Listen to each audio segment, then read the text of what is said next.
And the latest figures show that we are the fastest economy growing in the G7. With countries around the world lining up to do business with Britain again, with new trade deals with India, the United States and with the European Union too. We are renewing Britain. But I know that too many people in too many parts of our country are yet to feel it. This government's task, my task as Chancellor, and the purpose of this spending review is to change that, to ensure that renewal is felt in people's everyday lives, in their jobs and on their high streets. The priorities of this spending review are the priorities of working people, to invest in Britain's security, in Britain's health, and to grow Britain's economy so that working people are better off. Mr. Speaker, today I am allocating the envelope I set out in the spring. I am enormously grateful to my excellent team of officials at the Treasury and to my right honourable friend, the Chief Secretary to the Treasury, for his tireless work throughout this process. Crunching the numbers, looking at the assets and the liabilities. And on that note, can I thank all my Cabinet colleagues for their contribution to this process. They are all assets to this Labour government. In this spending review, total departmental budgets will grow by 2.3% a year in real terms. Compare that to the Conservative choice of austerity. In contrast to our increase of 2.3%, they cut spending by 2.9% per year in 2010. So let's be clear. Austerity was a destructive choice for the fabric of our society. And it was a destructive choice for our economy too, choking off investment and demand, creating a lost decade for growth, wages and living standards. That is their legacy. My choices are different. My choices are Labour choices. The choices in this spending review that are only possible because of my commitment to economic stability and to the decisions that this government has made. The Conservatives' fiscal rules guaranteed neither stability nor investment, and that is why I changed them. My fiscal rules are non-negotiable, and they are the foundation of stability and of investment. My first rule is for stability, that day-to-day government spending should be paid for through tax receipts. That is the sound economic choice, and it is also the fair choice, because it is not right to expect our children and future generations to pay for the services that we rely on today. This first rule allows me, as I set out in the budget last year, to allocate £190 billion more to the day-to-day running of our public services over the course of this spending review, compared to the plans of the previous government. My second fiscal rule enables me to invest in Britain's economic renewal, while getting public debt down on a downward path. The rule has allowed me to increase public investment by over £100 billion in the autumn and a further £13 billion in the spring. Investment to rebuild our transport networks, to rebuild our defence capability and to rebuild our energy security. In short, to grow our economy. Mr. Speaker, I've made my choices. Tough decisions, yes, for stability. Changing Britain's fiscal rules, yes, for investment. And today, delivering that investment for the renewal of Britain. Now it is a time for the parties opposite to make their choices. The spending plans that I am setting out today are only possible because of the decisions that I took in the autumn to raise taxes and the changes to our fiscal rules. Every one of those changes was opposed by the parties opposite. So today, they can make an honest choice, and they can oppose these spending plans, as they opposed every penny I raised to fund them. Or they can make the same choice as Liz Truss: spend more, borrow more, with no regard for the consequences. And in their in their clamour to cut taxes for the richest, the Conservatives crashed our economy. They sent mortgage rates spiralling and they put our pensions in peril. I will never take those risks. And reform. Well, they're itching to do the same thing all over again. Now, the member for Clacton may be playing the friend of the workers now, but some of us are old enough to remember when he described the disastrous Liz Truss budget as, and I quote, the best Conservative budget since the 1980s. Mr. Speaker, after the damage is done, he still nods along. They have learnt nothing. And his party have been in Parliament for less than a year, and yet they have already racked up £80 billion of unfunded commitments. They are simply not serious. Mr. Speaker, every day it becomes clearer. It is Labour, and only Labour, that has a credible plan for the renewal of Britain. As I said in my spring statement, the world is changing before our eyes.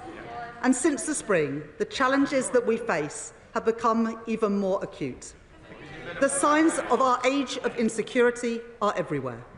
So we are acting on the promise in our plan to change, building renewal on foundations of national security, border security and economic security. As the Prime Minister said earlier this month, a new era in the threats that we face demands a new era for defence and security. That's why we took the decision to prioritise our defence spending by reducing overseas development aid, so that defence spending will now rise to 2.6% of GDP by April 2027, including the contribution of our intelligence agencies. That uplift provides funding for my right honourable friend, the Defence Secretary, with £11 billion increased in defence spending and a £600 million uplift for our security and intelligence agencies. That investment will deliver not only security, but also renewal. In Aldermaston and Lincoln, in Portsmouth and Filton, on the Clyde and in Rosyth, investment in Scotland, jobs in Scotland, defence for the United Kingdom, opposed by the Scottish National Party, delivered by this Labour government. And as we invest in our armed forces, our military technology and our supply chains, that also brings huge opportunities. £4.5 billion of investment in munitions, made in factories from Glasgow to Glasgow, Stevenage to Radway Green, and over £6 billion to upgrade our nuclear submarine production, supporting thousands of jobs across Barrow, Derby and Sheffield. We will make Britain a defence industrial superpower, with the jobs, the skills and the pride that come with it. A more unstable world presents new challenges at our borders too, where conflict has opened the way for organised criminal gangs. The British people rightly expect us to have control of who comes into our country. The party opposite said that they would take back control. Well, Mr. Speaker, they lost control. With one failed policy after another, no control, no security. In contrast, in the budget last year, I announced £150 million to establish the new Border Security Command. And today, to support the integrity of our borders, I can announce that that funding will increase with up to £280 million more per year by the end of the spending review for our new Border Security Command. Alongside that, we are tackling the asylum backlog. The party opposite left behind a broken system. Billions of pounds of taxpayers' money spent on housing asylum seekers in hotels, leaving people in limbo and shunting the cost of failure onto local communities. We won't let that stand.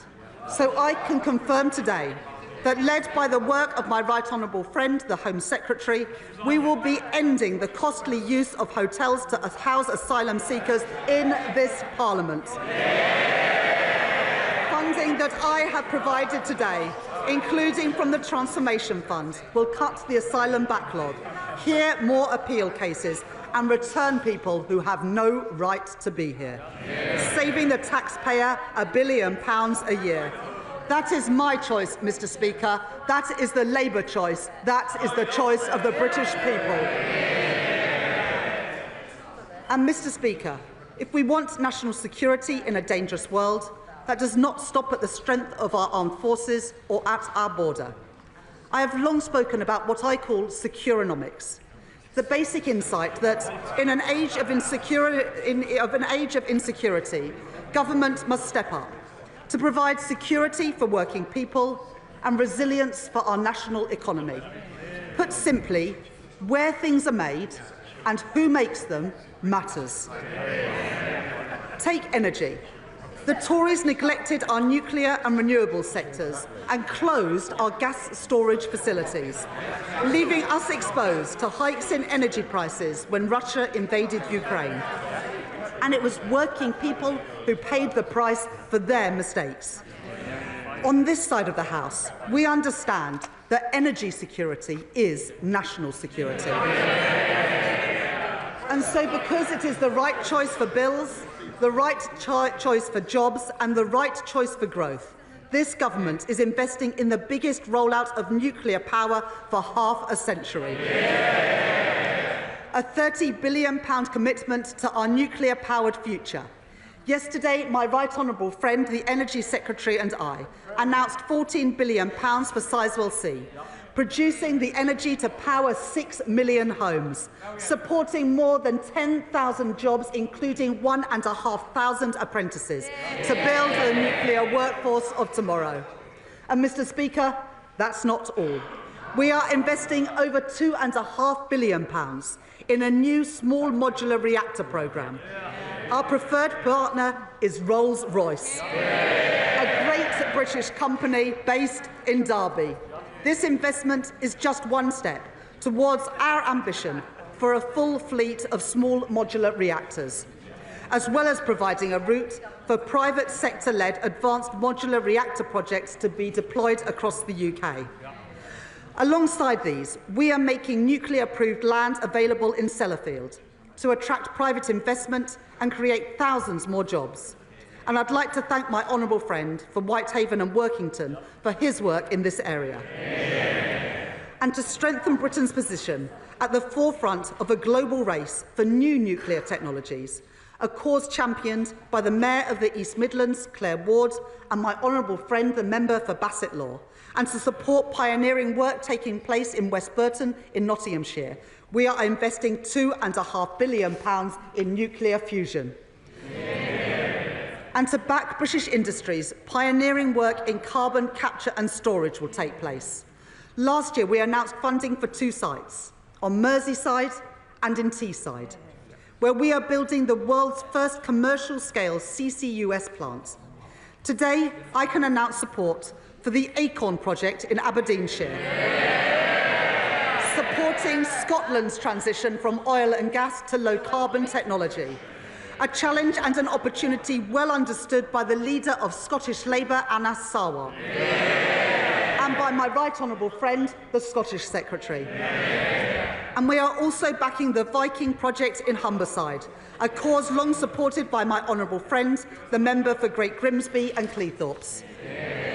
And because I am determined to make sure that the energy technologies of the future are built here and owned here, and that those jobs come to Britain, with spending review decisions means that we can invest in the wholly publicly owned Great British Energy. Great British Energy, headquartered in Scotland. These are investments to make sure the towns and cities which powered the last industrial revolution will play their part in our next industrial revolution, to reduce our reliance on overseas oil and gas and protect working families from price shocks. A new generation of energy industries for a renewed Britain. That is my choice. That is Labour's choice. That is the choice of the British people. Economic security relies on our ability to buy, make and sell more here in Britain. In April, this government faced a choice: to let British Steel in Scunthorpe go under or to intervene. We heard representations from workers. Mr. Speaker, that choice was the choice not of the metal trader, but this Labour government. We heard representations from workers, trade unions and from my honourable friend, the member for Scunthorpe. My right honourable friend, the Business Secretary, and I were not prepared to tolerate a situation in which Britain's steel capacity was fatally undermined. We were not prepared to see another working-class community lose the pride, lose the prosperity, lose the dignity that industry provides. So we did intervene to save British Steel and the jobs that come with it, and I am proud of that decision. And this government will invest in Scunthorpe's long-term future and the future of steelworks across our great country, and in a vote of confidence in our homegrown steel. Heathrow Airport, where we are backing London by backing a third runway, has signed the UK Steel Charter, a multi-billion-pound airport expansion backed by Labour, built with British steel. And as we build our train and tram lines, our military hardware and our new power stations, that will mean orders for steel made in Britain. In Sheffield Forgemasters, where we are investing in nuclear-grade steel, and in Port Talbot, where this spending review confirms the £500 million grant to Tata Steel. A future for British-made steel, and a proud future for Britain's steel communities. Things built to last, built here in Britain. That is my choice. That is Labour's choice. That is the choice of the British people. This Labour government is backing British business. There will be more to come in the weeks ahead with our 10-year infrastructure strategy and our modern industrial strategy too. A plan drawn up in partnership with businesses and trade unions. And when I speak to business people and entrepreneurs about what they need to succeed, they say they need the chance to innovate. They need access to finance. They need a deep pool of talent. We have heard that message, and so today we are taking action. First, innovation, a great British strength. Our universities are world-leading, and we are proud of them. We want our high-tech industries in Britain today to continue to lead the world in the years to come, in car production, in aerospace and in life sciences. So we are backing our innovators, backing our researchers and backing our entrepreneurs, with R&D funding rising to a record high of £22 billion per year by the end of the spending review.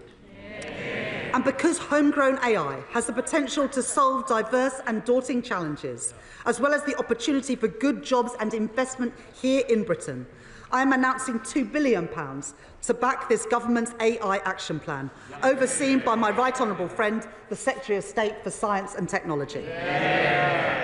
And second, to champion those small businesses seeking access to finance as they look to grow, I am increasing the financial firepower of the British Business Bank. A two-thirds increase in its investments, increasing its overall financial capacity to £25.6 billion, to help pioneering businesses start up and to scale up, backing Britain's entrepreneurs, backing Britain's wealth creators. And third, as we invest, if we are to thrive in the industries of the future, we must give our young people the skills that they need to contribute to our national success. As scientists, engineers and designers, as builders, welders and electricians. I know the ambition, the drive and the potential of our young people, and it cannot be right that too often those ambitions and that potential are stifled. When young people who want training find courses are oversubscribed and are turned away at the door, forcing growing businesses eager to recruit to look elsewhere. Potential wasted and enterprise frustrated. So today I am providing record investment for training and upskilling. £1.2 billion a year by the end of the spending review to support over 1 million young people into training and apprenticeships so that their potential, their drive and their ambition is frustrated no longer. And on the subject of skills, Mr. Speaker, we should all recognise the Leader of the Opposition's own commitment to lifelong learning.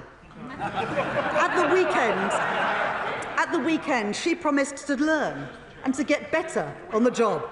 Well, I am sure that members on the benches opposite will be supporting her in that endeavour.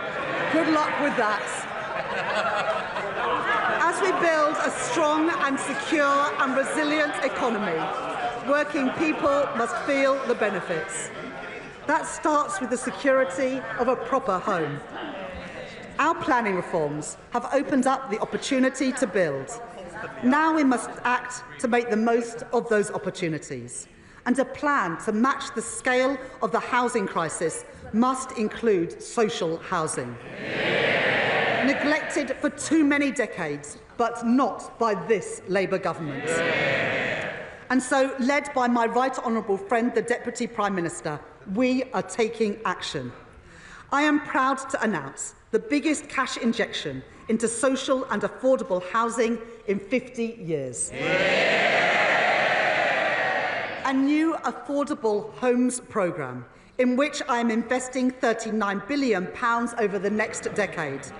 Direct government funding to support house building, especially for social rent. And I am pleased to report that towns and cities, including Blackpool, Preston, Sheffield and Swindon, have already had plans to bring forward bids to build those homes in their communities.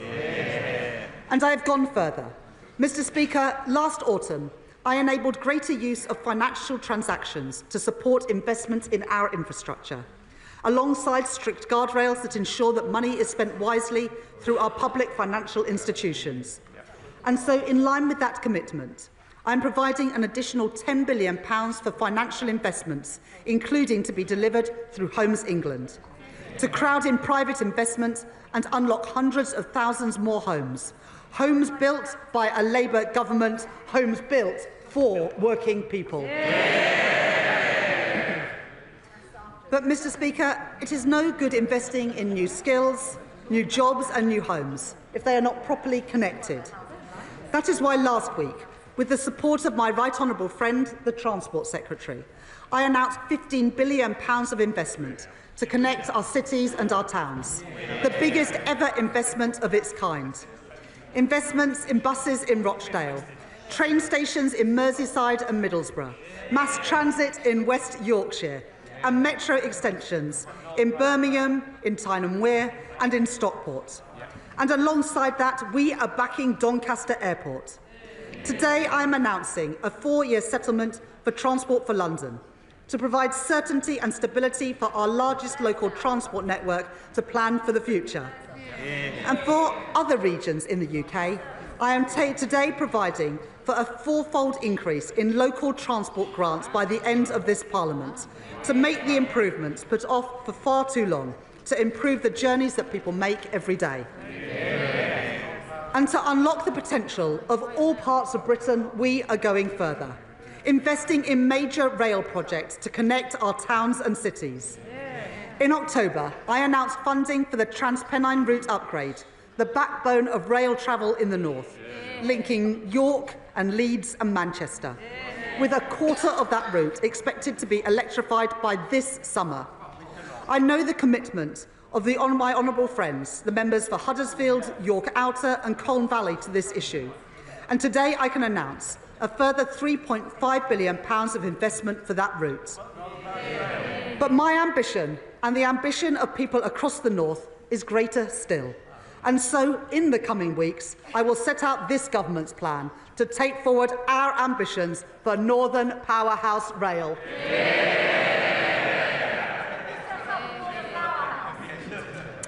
I have also heard the representations of my honourable friends, the members for Milton Keynes North, Milton Keynes Central and Buckingham and Bletchley.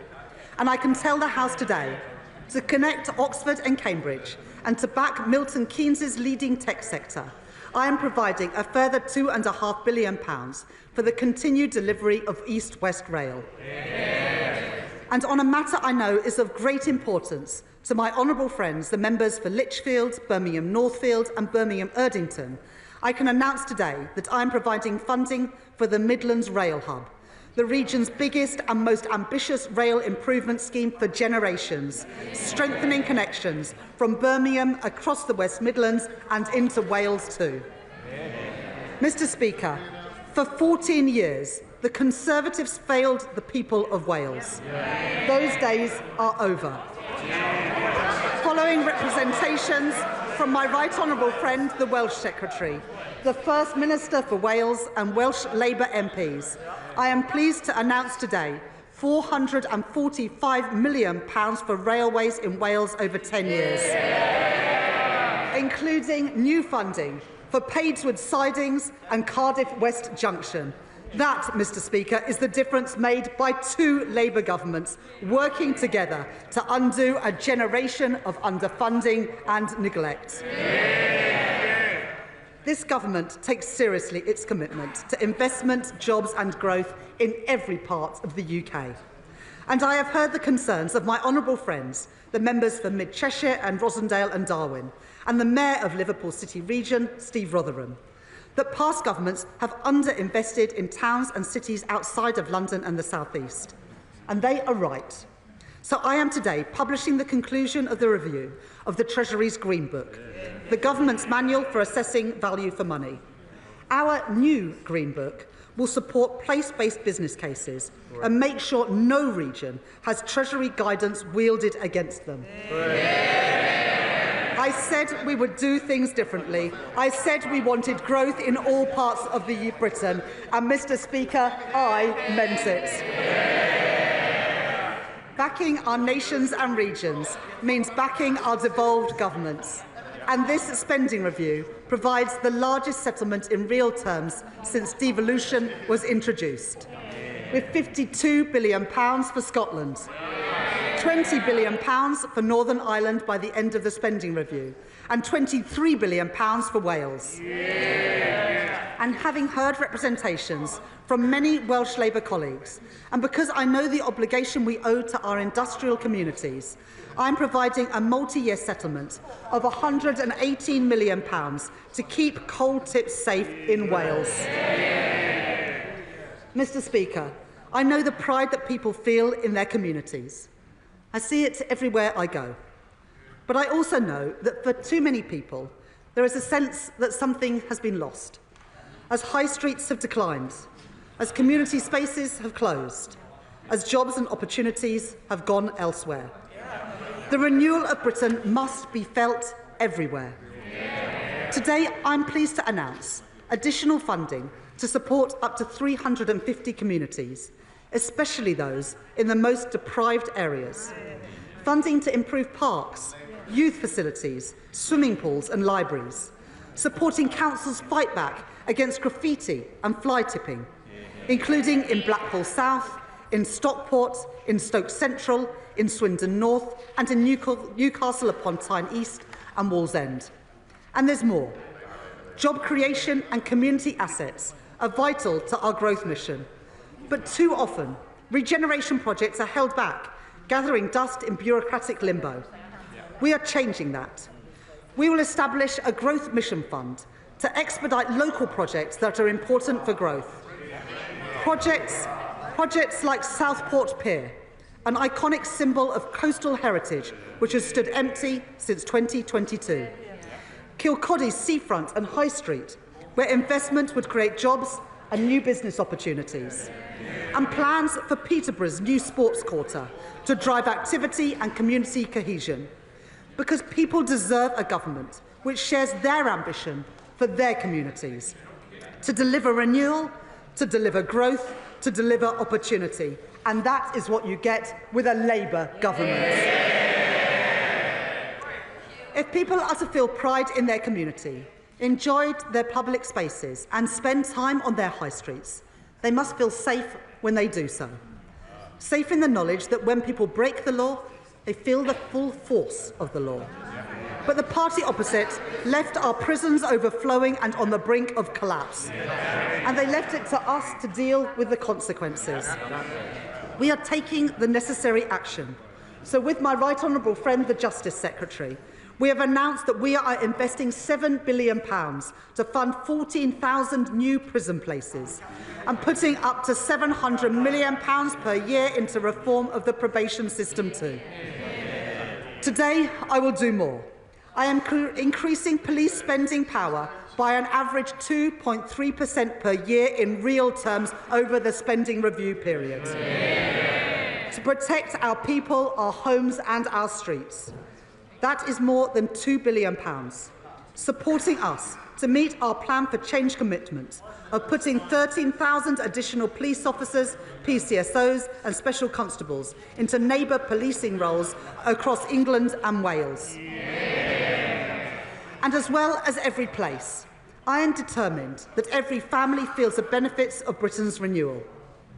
Falling interest rates, supported by our commitment to economic stability, are already saving many families hundreds of pounds a month on their mortgage. I have accepted pay review body recommendations for pay in our armed forces, for our nurses, our teachers and our prison officers, giving public sector workers the fair pay rises that they deserve. And in autumn, I increased the national living wage, a pay rise for around 3 million hard-working people. And this government is doing more. We're banning exploitative zero-hour contracts. We're strengthening statutory sick pay and ending the injustice of unscrupulous fire and rehire practices. Those are my choices. Those are Labour choices. Mr. Speaker, I know that for many people, the cost of living remains a constant challenge, which is why we are capping the cost of school uniforms. And I can tell the House today that I am extending the £3 bus fare cap until at least March 2027. Earlier this week, we announced that over 3/4 of pensioners will receive the winter fuel payment this year. And there is more. To get bills down, not just this winter, but in winters to come, we have expanded the Warm Homes Plan to support thousands more of the UK's poorest households, including providing £7 million to homes in Bradford, £11 million to homes in Rugby, and £30 million to homes in Blackpool. And today I can announce that I will deliver in full our manifesto commitment to upgrade millions of homes, saving families and pensioners across the country up to £600 each and every year off their bills. I am determined to do everything in my power to put more money in people's pockets, to give people security and control in their lives, to make working people better off, and to show them that this government, this Labour government, is on their side. Mr. Speaker, taxpayers work hard for their money, and they expect their government to spend their money with care. So for the first time in 18 years, this government has run a zero-based review, a line-by-line assessment of what government spends, something that the Tories didn't bother to do in 14 years.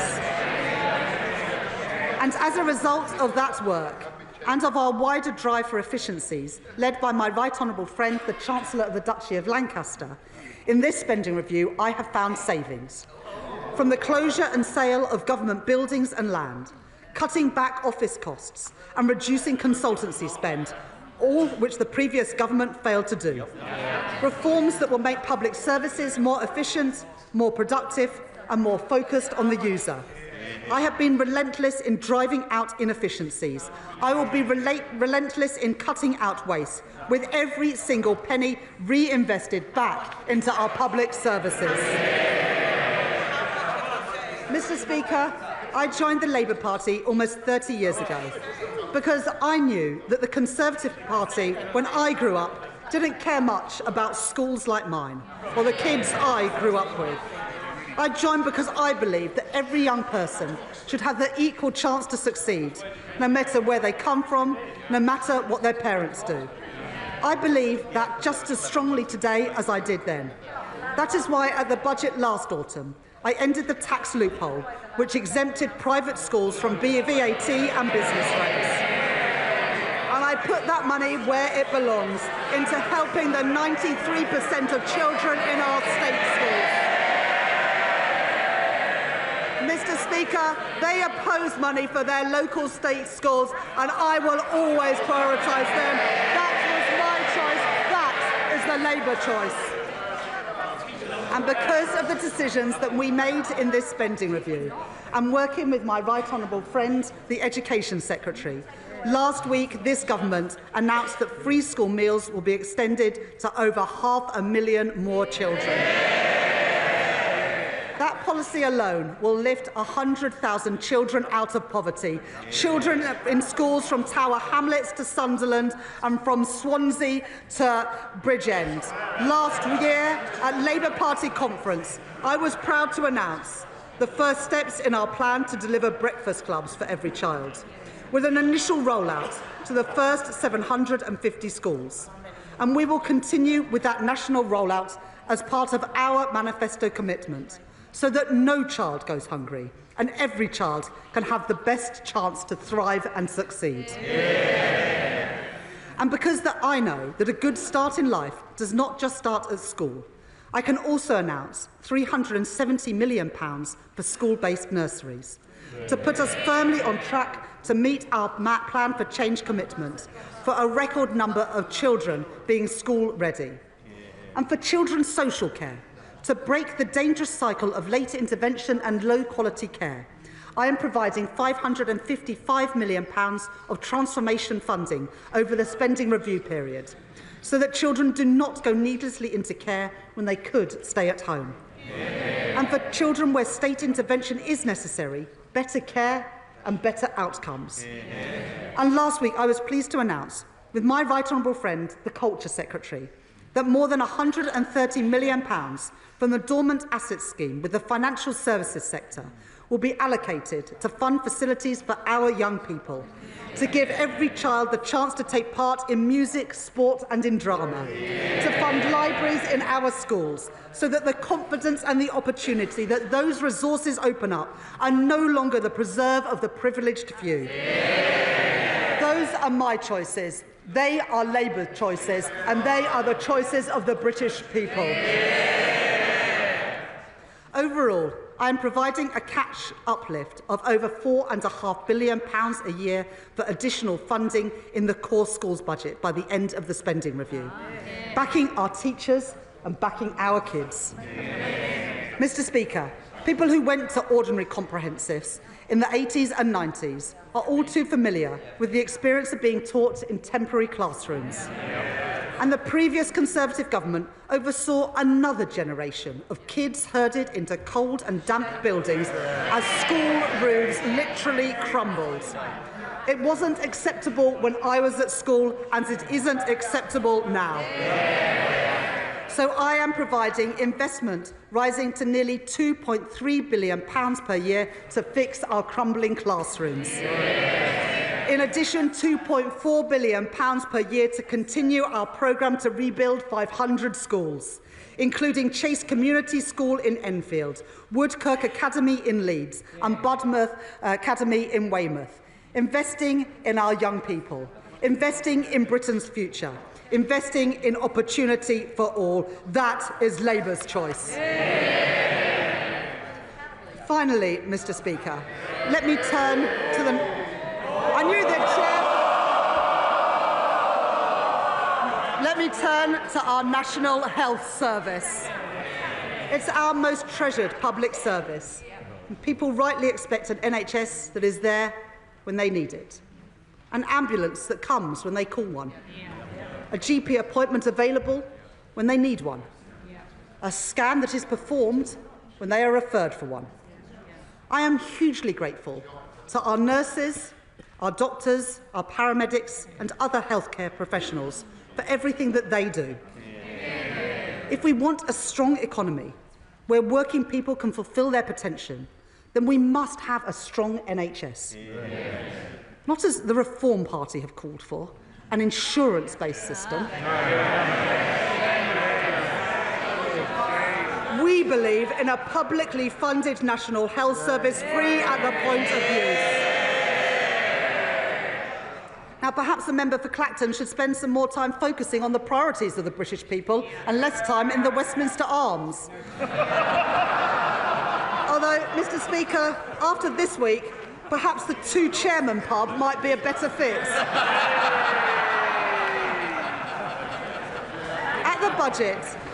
At the budget, I took the decisions necessary to provide an immediate injection of funding to get the NHS back on its feet. And I commend my right honourable friend, the Health Secretary, for all the progress that he has already made. In less than a year, this government has recruited 1,700 new GPs, delivered 3.5 million extra appointments, and cut waiting lists by more than 200,000. Fixing our NHS also means delivering fundamental reform across social care, which means that we are backing the first ever fair pay agreement for that sector. And I am increasing the NHS technology budget by almost 50%.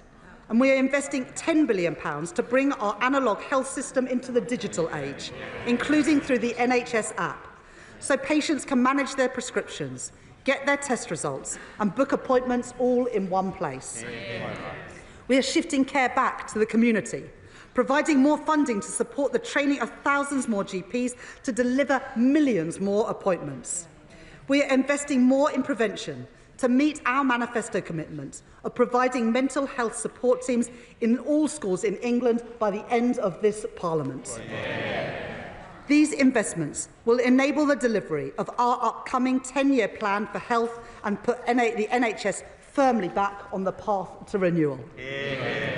And to support that plan, to back the doctors and nurses that we rely on, and to make sure that the NHS is there whenever we need it, I am proud to announce today that this Labour government is making a record cash investment in our National Health Service, increasing real terms day-to-day spending by 3% per year for every single year of this spending review. An extra £29 billion per year for the day-to-day running of our health service. Mr. Speaker, that is what the British people voted for, and that is what we will deliver.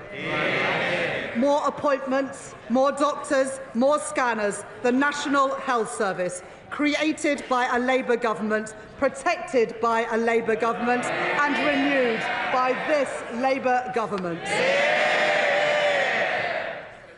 Mr. Speaker, this is a spending review to deliver the priorities of the British people. Security, a strong Britain in a changing world. Economic growth, powered by investment and opportunity in every part of Britain. And our nation's health, with an NHS fit for the future. I have made my choices. In place of chaos, I choose stability. In place of decline, I choose investments. In place of pessimism, division and defeatism, I choose national renewal. These are my choices, Mr. Speaker. These are Labour choices. These are the choices of the British people, and I commend this statement to the House. Shadow Chancellor, Belstride.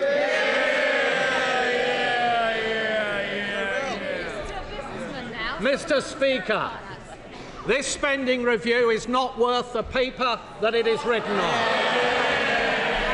because the Chancellor has completely lost control. This is the spend now, tax later review, because the Right Honourable Lady knows she will need to come back here in the autumn with yet more taxes, and a cruel summer of speculation awaits. How can we possibly take this Chancellor seriously after the chaos of the last 12 months? We were assured, Mr. Speaker, we were assured at the election that Labour's plans involved barely any additional spending or borrowing. Now the Chancellor parades her largesse. Hundreds of billions in additional spending over this Parliament. The initial profile for that spending was, of course, significantly front-loaded, but the Chancellor now expects us to believe that she will let spending rise by only 1.2% a year. There is no chance whatsoever of that happening.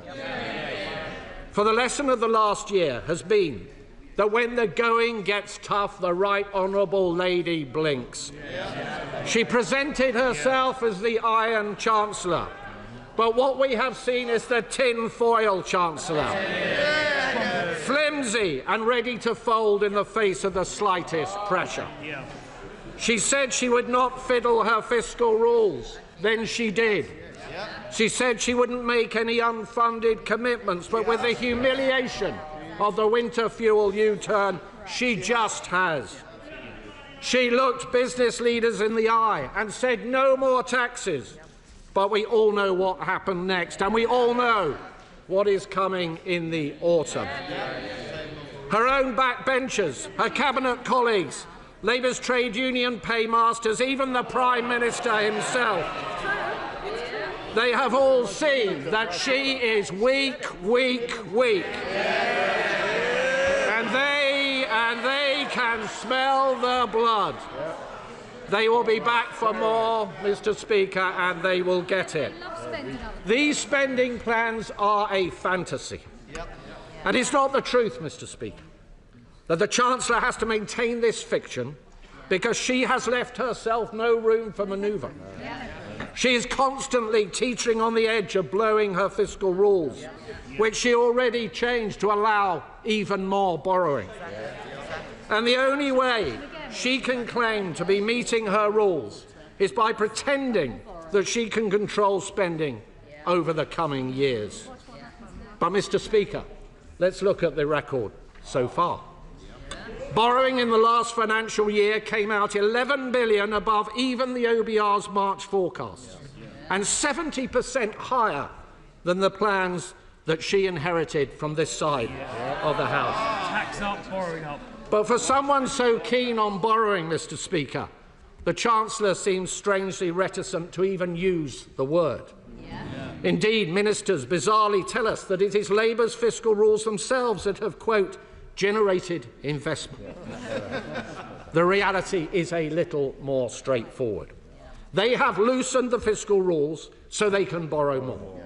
Borrow and borrow and borrow, allowing the national debt to continue to rise higher every single year, while ministers pretend that it is not.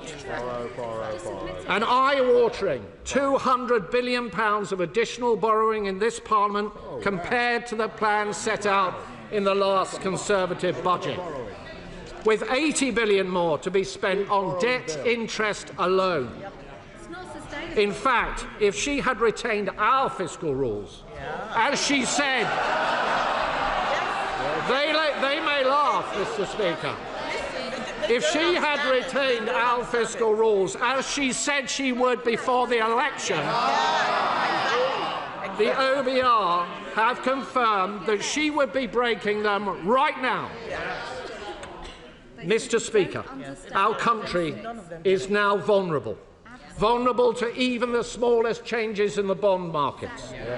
Should we face a sudden external shock, we have no fiscal firepower left with which to respond, all thanks to the Right Honourable Lady's choices. So can I ask the Chancellor, will she be open about what she has done? Will she admit that she has made a conscious choice to borrow more and to accept higher debts? Does she accept this means interest rates and mortgages will be higher than they would otherwise have been, as the OBR themselves have said?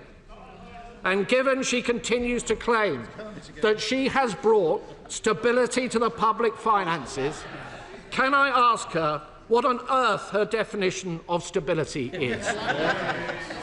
And, Mr. Speaker, the Chancellor must be delighted that she does not have to face a new OBR forecast today.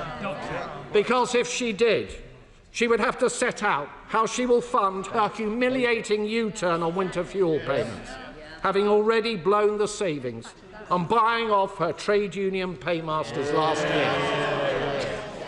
She said this week there was, and I quote, she said, still work to do to ensure that the sums add up. Hardly reassuring from the person in charge of the nation's finances, Mr. Speaker.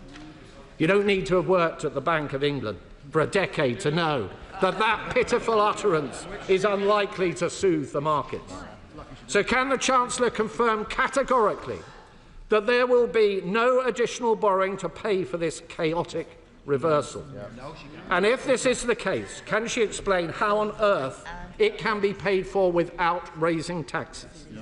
And can the Right Honourable Lady explain why last summer, apparently to avoid a run on the pound, Mr. Speaker, this measure was so urgent that pensioners had to be left in the cold over the last winter?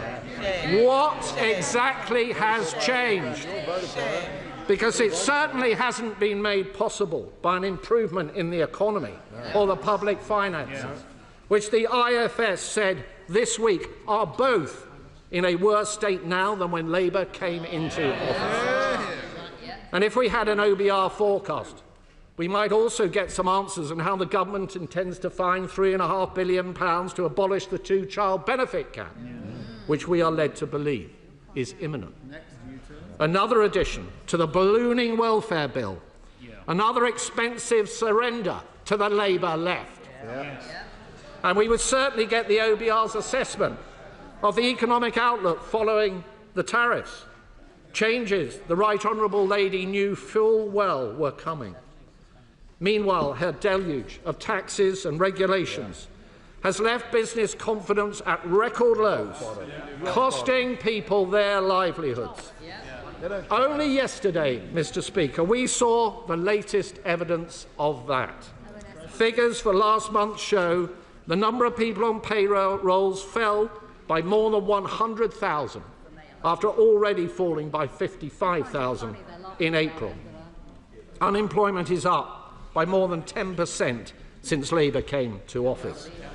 The Right Honourable Lady may trumpet extra spending today, but is not the simple truth that she has trashed the economy and left no contingency in the face of a highly volatile global outlook? It's not the reality, Mr. Speaker, that the Chancellor knows she will have to come back in the autumn with more tax rises to fund these plans? Or can she assure us right now that this is not the case? Yes or no? We know that the Deputy Prime Minister has helpfully provided her with an entire brochure of tax rises that she will no doubt be perusing over the summer. The Corbynist catalogue, Mr. Speaker. And can the Chancellor confirm, as promised, can she confirm as promised that the income tax thresholds will not be frozen at the budget, a move she herself said would hurt working people? And Mr. Speaker, what about the uncertainties in the departmental spending plan she has just set out today? Can she assure us that these plans will not be topped up, that no backroom deals have been cut with disgruntled cabinet ministers? Can she assure us that the capital allocations announced today will actually be spent on capital, not diverted in year, as she has in the past, to day-to-day budgets to play more games with her fiscal rules? The Chancellor has had to impose a settlement on the Home Secretary because this spending review won't deliver for our hard-working police officers across the country. Instead, the Home Office budget gets squandered on asylum costs because this government simply doesn't have a plan on illegal migration. And as the Defence Secretary admitted,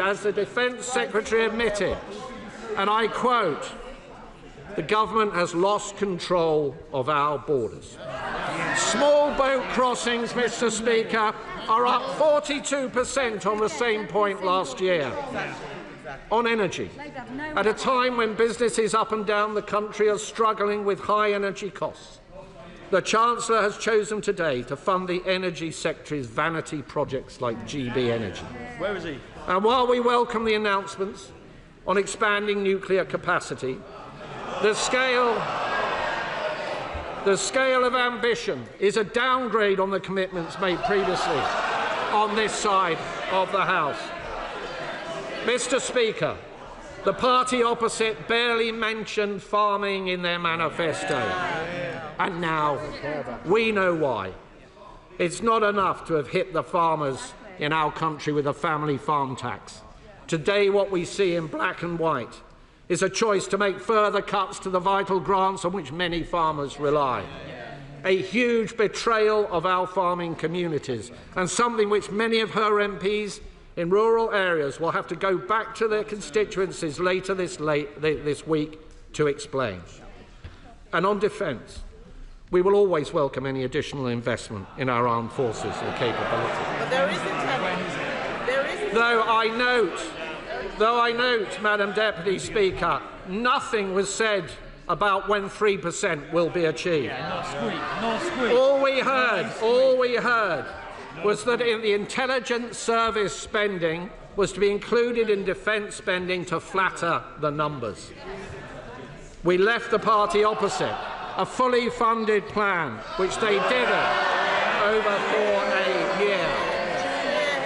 But now, what we get is the Chancellor's own black hole on defence spending, the lack of a timeline on when we will achieve the 3%. Instead, we get a £30 billion bill for the Chagos surrender, money which should go to our brave armed forces, rather than is being reported funding lower taxation in Mauritius. The first tax cuts for which this Chancellor has ever been responsible are in Mauritius. Mr. Speaker, we would have made different choices. We would not have killed growth with huge tax rises and new regulations.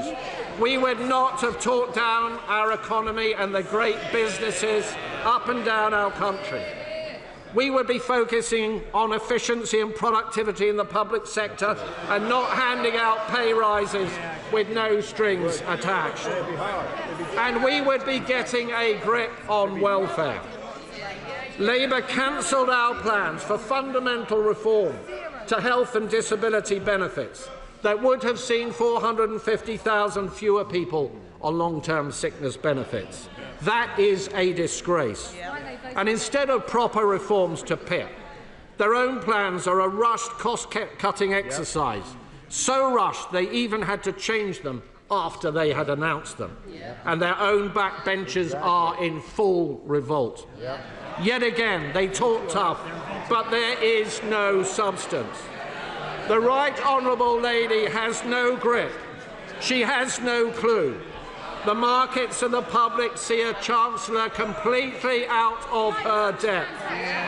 Having blown her headroom and more from her budget in the autumn, she was forced into an emergency budget in March to scrabble around to try and repair the damage. Today she comes before us again with yet another fantastical tale that she knows will have completely fallen apart come the autumn. So we are not left with stronger foundations, as the Right Honourable Lady would have us believe, but rather another dose of that hallmark for which her actions have made her so renowned: uncertainty and failure.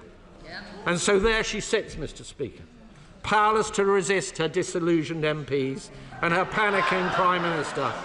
Like a cork on the tide, the drumbeat for U-turns pounding in her ears. Yet her tone today suggests that all is well. The sunlit uplands await. What a hopeless conceit, a masterclass in delusion. Inflation is up, unemployment is up, growth is marked down, business and households are hurting, investors are fleeing in their droves. The bond market vigilantes circle. And here we have the Chancellor who refuses to listen. Not only tinfoil, but tin-eared too. And let me be clear, Mr. Speaker, it is working people and businesses who will pay the price come the autumn, with yet more taxes to pay for her weakness and her failures. Mr. Speaker, We cannot afford this spending review. And for many, the growing conclusion is that we cannot afford this Chancellor. Chancellor the Exchequer. I will address the Shadow Chancellor's specific points in a moment, but I want to start by acknowledging the progress he has made. After all, Madam Deputy Speaker, it's been quite a week for him. Last Thursday, he gave a speech saying it will take time for his party to win back trust on the economy. And today he showed us how far he and his party have to go to be able to achieve that. Now, I want to give him some credit for last week's analysis. He said that the Conservative Party was seen to have failed. He's right. He said that the last Conservative government put at risk the very stability which Conservatives had always said must be carefully protected. Madam Deputy Speaker, I agree with him. And he said that on his party's... Chancellor, I need to be able to hear, and I'm sure our constituents would also want to hear. Chancellor. He said that the credibility of the UK's economic framework was undermined by spending billions with no proper plan for how it would be paid for. Mr. Speaker, I couldn't have put it better myself. Now, the Shadow Chancellor could have gone a lot further. For example, Madam Deputy Speaker, he couldn't even bring himself to mention Liz Truss by name. Stride by name, baby steps by nature. But at least he's made a start.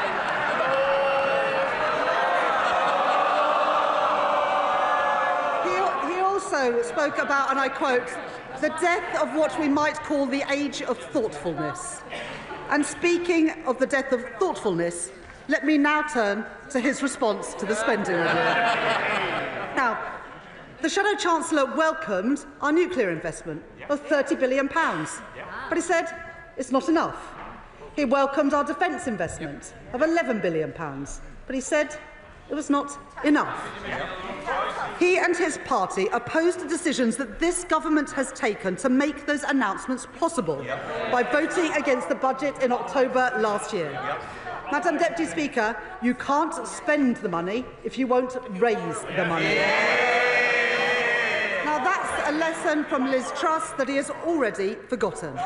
He complained about the level of investment that I've announced, ignoring the fact that the reason this investment is so important is because his party oversaw 14 years of cratering investment, stagnating wages and public service collapse.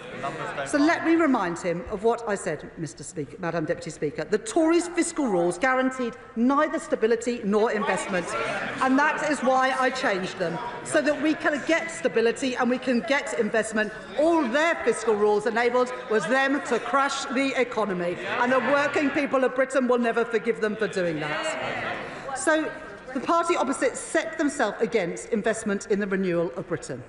They set themselves against NHS investment, free school meals, investment in skills, investment in carbon capture and storage, investment in transport in our towns and in our cities, investment in everything that we've set out today. And yet the British people voted for them. And the honourable gentleman says, the right honourable gentleman says that the Home Office budget involves an increase in asylum costs. It doesn't. Asylum costs are coming down under this Labour government because we are deporting more people and getting them out of hotels. He says that we're cutting police spending, we're increasing it by 2.3% in real terms a year. And, Madam Deputy Speaker, we've had no apology. No apology for the damage that they did to our economy or to our public services. In the last 11 months, interest rates have been cut 4 times.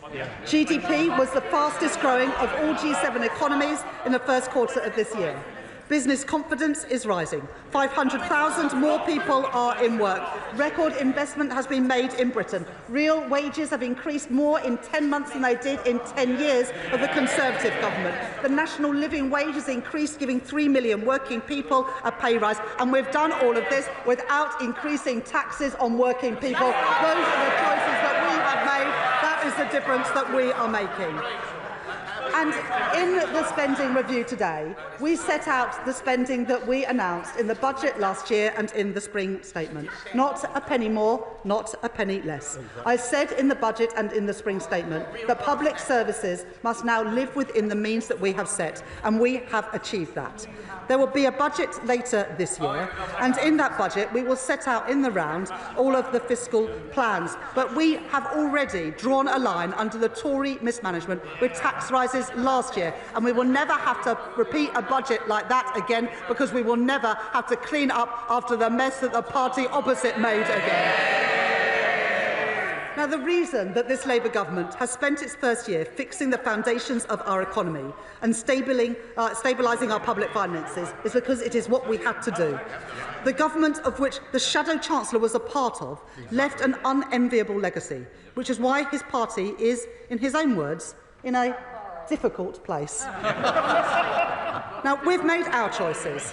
Removing barriers to growth, barriers untouched by the party when they were in office for 14 years. Strengthening Britain's security, the biggest real terms increase in defence spending since the end of the Cold War, something that they did not do when they had 14 years in office. Bringing our health service in the 21st century after neglect by the party opposite in their 15 years in office. Investing in Britain's renewal to repair the damage done by the party opposite in their 14 years in office. And, Madam Deputy Speaker, in stark contrast to the Conservatives' 14 years of chaos, waste and decline, we are delivering on the priorities of the British people. Chair of the Select Committee, Dame Meg Hillier. Thank you, Madam Deputy Speaker, and I congratulate my right honourable friend for delivering this spending review, the first zero-based review in a very long time. And I think it's absolutely vital that as the taxpayer, the citizen, are looking very carefully at their spending in the cost of living crisis, that government does that too. And we look forward to having the Chief Secretary to the Treasury in front of the Select Committee in 2 weeks' time to look at this in more detail. I particularly notice from the figures that she has made a good fist of ensuring that government departments have more than under the Conservatives in very many cases. And I very much welcome her work on delivering on child poverty and tackling that scourge on our society. I do note, however, in the brief glimpse I've had at the figures, that for the Department of Housing, Communities and Local Government, there is a smaller increase than there would have been, and there is this £39 billion over a decade for affordable social housing. Those children living in poverty also have the poverty of situation in many cases. So could she expand on how she's going to see that money, with her, the Deputy Prime Minister, delivered to provide that social housing that so many of those children in poverty desperately need? Chancellor. I thank my right honourable friend for that question, and I appreciate her welcoming the breakfast clubs, the free school meals, also the capping in school uniform costs to help families living in poverty, and the free school meals, as my honourable friend knows, will lift 100,000 children out of poverty. She mentions the social affordable homes grant. The affordable homes grant is going to have its biggest ever increase, and we've set that budget for 10 years to give certainty to the sector so they understand what is available. And in addition, we have set out some social rent changes to give certainty to the sector to invest for the future. Liberal Democrat spokesperson Daisy Cooper. Thank you, Madam Deputy Speaker. It's been almost a year since Labour swept to power with the promise of change, but we are still not seeing the scale of ambition needed to turn the country around. We welcome the announcement of investments in the NHS, but on its own, it won't work unless the government invests in social care too. We welcome the investment in infrastructure, but on its own, it won't work unless the government invests in skilling up the workforce we need to build it. And cutting billions from departmental budgets in real terms seems unnecessary when the government could instead go for growth and get a much deeper trading relationship with Europe, a move which could raise an extra £25 billion per year for the public purse. For as long as the government fails to truly tackle the red tape and trading barriers blocking British businesses, the government's grip on economic growth is more akin to a handbrake than an accelerator. Madam Deputy Speaker, the last Conservative government left our NHS on its knees. On their watch, waiting lists were soaring, hospitals were crumbling, and our high street healthcare was hollowed out. Can the Chancellor confirm that this funding will deliver the extra 8,000 GPs that are needed to guarantee everyone an appointment within 7 days or 24 hours if urgent? Can the Chancellor confirm that this funding will bring dentists back into the NHS and put an end to dental deserts? Can the Chancellor promise that this funding will mean that every cancer patient starts treatment within 62 days? And will she promise that the government will meet the Prime Minister's own pledge that 92% of routine operations will take place within 18 weeks? Will the Chancellor and the Health Secretary, sitting side by side, set up a crumbling hospitals task force to look at creative funding ideas, to bring construction dates forward and put an end to the vicious cycle that we saw under the previous government and false economies of delayed rebuilds leading to rising repair costs? And then, of course, Madam Deputy Speaker, there is the elephant in the NHS waiting room. The crisis in our social care services. The Chancellor knows. The Health and Social Care Secretary knows. This whole Parliament knows that today's investment in the NHS will be like pouring water into a leaky bucket if hospitals cannot discharge patients who are well enough to leave because there aren't the care workers to help them recover at home. Absolutely right. This fair pay agreement that the Chancellor talks about, of course, is welcome, but it is barely a baby step, and it is nowhere near enough to bring back social care from the brink. At a bare minimum, we need a higher minimum wage for our care workers to stop the sector hemorrhaging care workers to other sectors. So when will the Chancellor finally recognise that we will never fix the NHS if we don't fix social care too? And will the government finally act with urgency and commit to concluding the social care review by the end of this year, not in 3 years' time? On housing, we warmly welcome the government's investment in social homes. Will the government now commit to the Liberal Democrats' target of building 150,000 social homes every single year? Madam Deputy Speaker, other public services are crying out for investment too. Our communities need proper neighbourhood policing to feel safe. Our farmers need fair support payments to keep food on our tables. And people of all ages deserve access to training and skills to build their future and to help power our economy forward. That's why it's so disappointing that the Chancellor has today made things so difficult for some of our public services, cutting unprotected budgets by billions. Yes, we know she was faced with the fallout from the most reckless and the most out-of-touch Conservative government in recent memory. But being responsible is not just about taking tough decisions. It's about having the moral courage to make the right ones. Yet this government seems determined not to adopt the one policy that could put rocket boosters on our economy and raise billions for our public services. A proper trade deal with Europe. A new bespoke customs union with the EU could boost our GDP by more than 2.2%, securing additional revenue to the tune of £25 billion a year, a huge boost to businesses and to our struggling public services too. If the Chancellor can U-turn on the winter fuel payment, thanks to a skinny EU trade pact worth just 0.2% in extra GDP, just imagine how many more U-turns she could perform with a proper trade deal worth 10 times as much.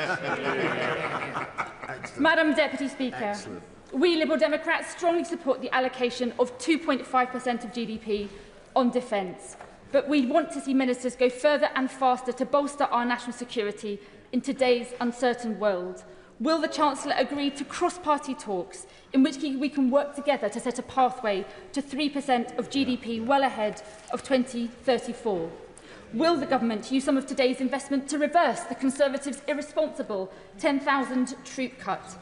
And will the Chancellor make sure that investing in our national security becomes a lever for economic growth, putting a much greater emphasis on British steel producers and SMEs as we scale up our defences? And will the Chancellor ensure that British start-ups can use defence innovation for the public good? Before I conclude, Madam Deputy Speaker, I must thank the Chancellor for finally completing the world's slowest U-turn on the unfair winter fuel payments cut. Now that the Chancellor has U-turned, will she do the right thing and backdate the payment for all those who lost out on support this past winter, but who would now be eligible under the new rules? And now the Chancellor has U-turned once, will she make it a hat-trick and also change course on PIP and carers allowance cuts as well? Perhaps the Chancellor might even look again at the growth-crushing jobs tax and other changes affecting our high streets, small businesses and family businesses, and instead look at the fairer ways of raising revenue that we Liberal Democrats have set out time and time again, raising the same amount of revenue from the big banks, the social media giants and the online gambling companies to start paying their fair share of tax.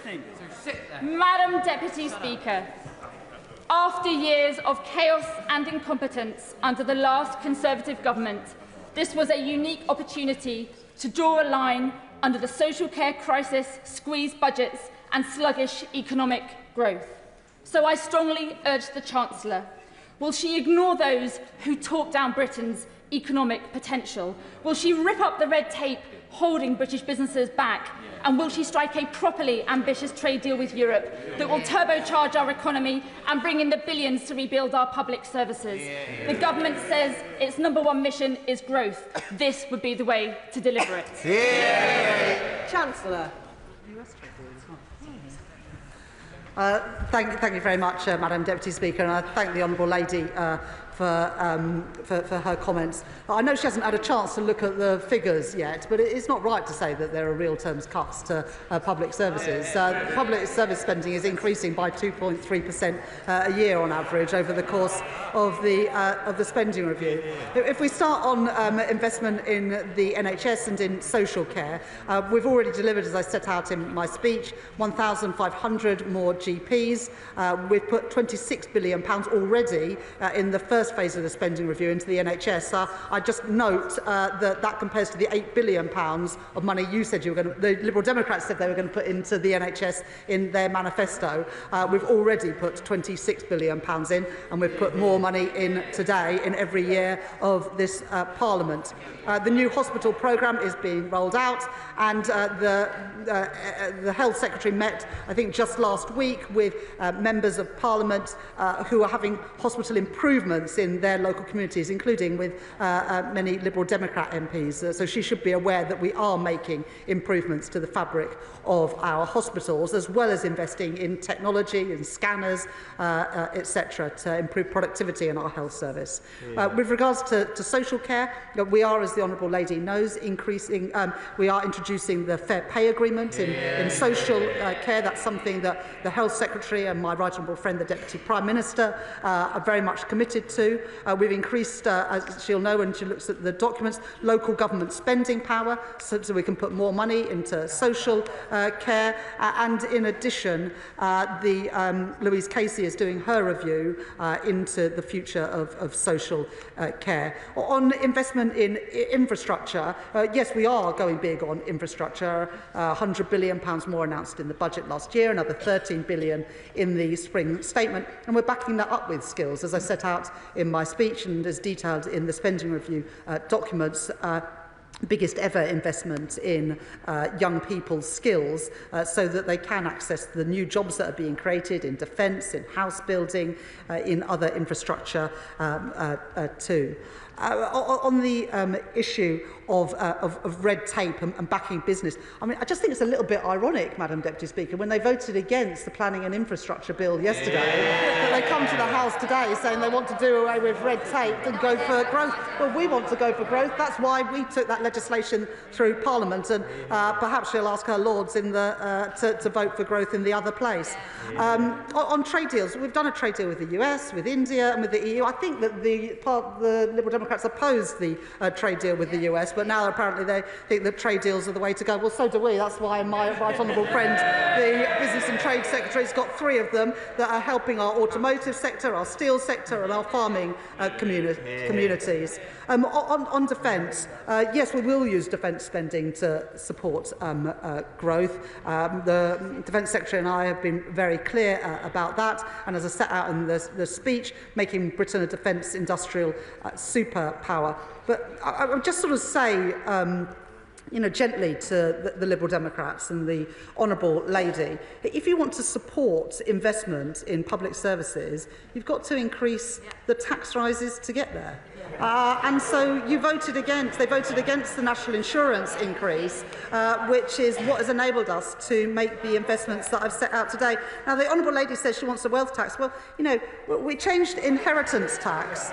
We changed inheritance tax and the Liberal Democrats voted against it. We introduced VAT on private schools. The Liberal Democrats voted against it. So either they are serious about investing in public services, in which case they need to back the tax increases, or they want to go down the route of the magic money tree party opposite, where they're just going to borrow more to pay for things. And on the winter fuel allowance, we've made our choices clear. We're going to keep the means test, but it will be paid to people with a pension less than £35,000. I think the Liberal Democrats want to make it a universal benefit again. Oh, OK, that's just the Tories. Well, they need to explain how they would pay for it. So, look, I appreciate the fact that she welcomes some of our policies, but I would just say that the job of Chancellor and the job of government is to make sure that the sums add up. And we made difficult decisions last October, but I stand by those difficult decisions, because without them, today we would not have been able to make the investments we've made in schools, in energy and in our health service. I'm proud of what we've achieved as a government. I'm proud of the investment that we're putting in today. Bill Esterson.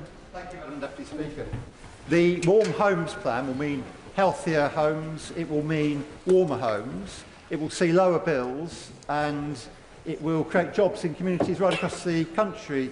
It is a very good plan, especially for those facing fuel poverty. The last government's home energy programme changed every few months, which meant that businesses couldn't plan and consumers had no confidence in it, not to mention the scandalous misapplication of fixed wall insulation. So will my right honourable friend confirm that this is a long-term warm homes plan that will deliver warmer homes and cut bills to the benefit of millions of our constituents for years to come?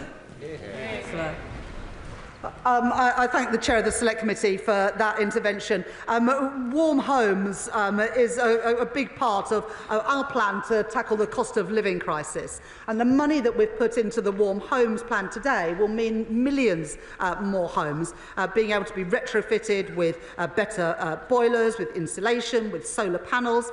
And that on average takes £600 a year of people's bills, not just for 1 year, but for every year to come. And my honourable friend is absolutely right that what we've done today is set out a 5-year package of capital investment, because it is crucial that the industry is able to plan for the future, and young people are therefore willing to train up, and the businesses are willing to invest in apprenticeships. And so that's why on all of our capital spending, including the Warm Homes plan, we've set out a 5-year plan.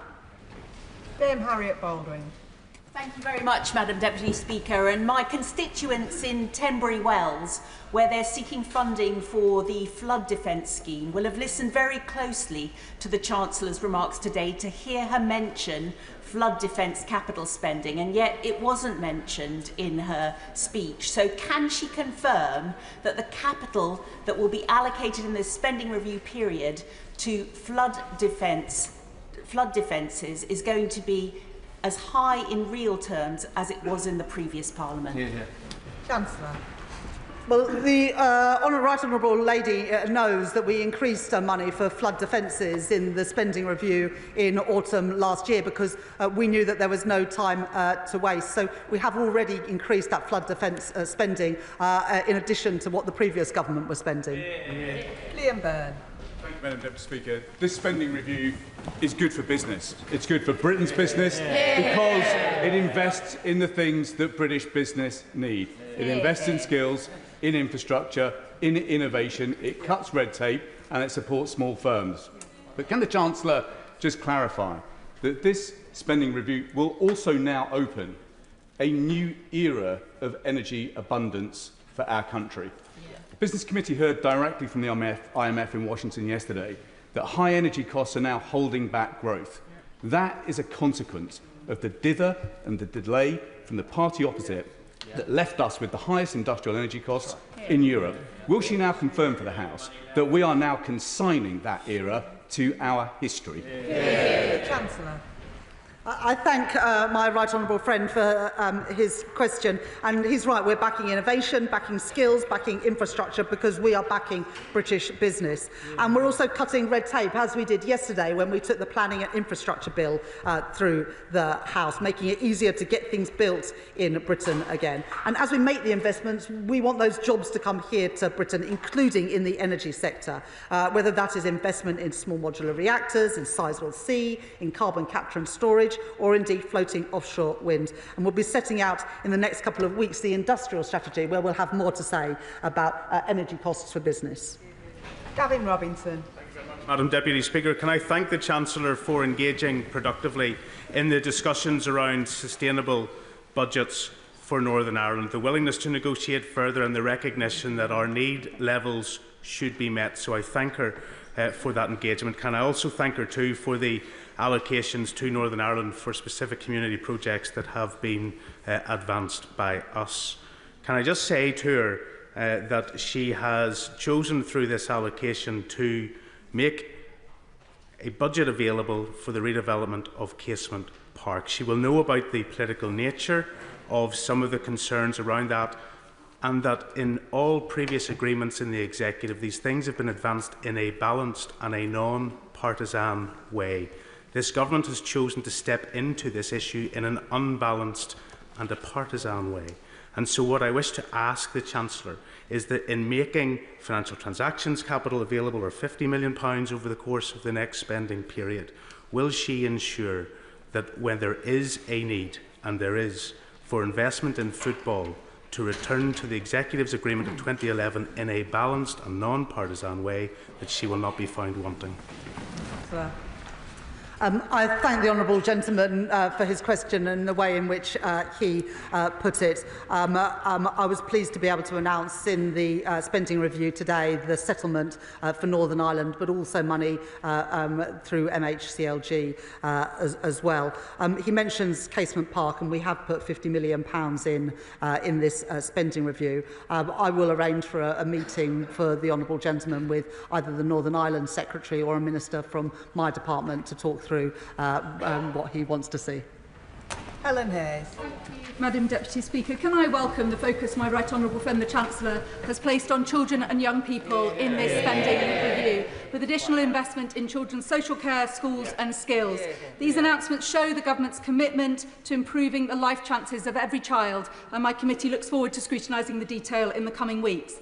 The Chancellor will know that universities are the life force of many local economies, generating jobs, improving skills and boosting life chances. Yet a number of our universities are at the brink of insolvency, and the sector has been calling for a transformation fund to help universities reform and secure a sustainable future.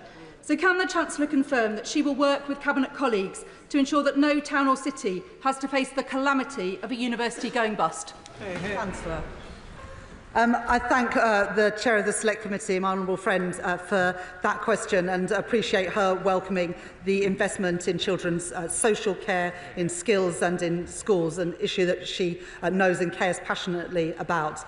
In the spending review, we were able to set out £86 billion in total of investment in R&D, much of that spent through our universities and our research institutes. But I'm certain that the Education Secretary or the relevant Minister would meet with her to talk about the wider allocation from this spending review. John Glenn. Thank you, Madam Deputy Speaker. Scientists at Porton Down, at the UK Health Security Agency, make a massive contribution to the welfare of our country in difficult times. 10 years ago, the Chancellor's predecessor wanted to invest £525 million, moving to a single science hub in Harlow. £400 million has already been spent, and the NAO last year said it would cost £3.2 billion to complete the move by 2036. 3 weeks ago I had an adjournment debate, and I was told that today we would know the outcome of what was actually going to happen with this project. Could I ask the Chancellor what is happening with the future of UK HSA at Porton Down? Is it going to move to Harlow at massive expense, 6 times the original estimate, 15 years later than was estimated, or can we save some money and use that money for better investment in our public estate? Chancellor. I thank the right honourable gentleman, a member of the Treasury Select Committee, for his question. We've made the allocation to the Department of Health, £29 billion annual uplift, and it will be up to the Secretary of State to allocate that money. But I will make sure that he's heard your question and gets a proper reply to you. Louise Jones. Very much, Madam Deputy Speaker. With £2.5 billion investment into nuclear in Derby, £2.5 billion into nuclear fusion in North Nottinghamshire, and £500 million into steel suitable for use in the nuclear industry in Sheffield, I note that my constituency of North East Derbyshire is surrounded by wonderful opportunities in these industries of the future. Can the Chancellor outline what more we can do to support young people in my constituency to access careers in this industry? Chancellor. Thank my honourable friend for that question. But we were proud as a government to be able to step in and save British Steel at Scunthorpe, and I thank again my honourable friend, the member for Scunthorpe. But it's not just Scunthorpe, also opportunities in Sheffield and at Port Talbot, because as we build this infrastructure, whether it's trams and trains or nuclear power or submarines, we want to use steel made in Britain.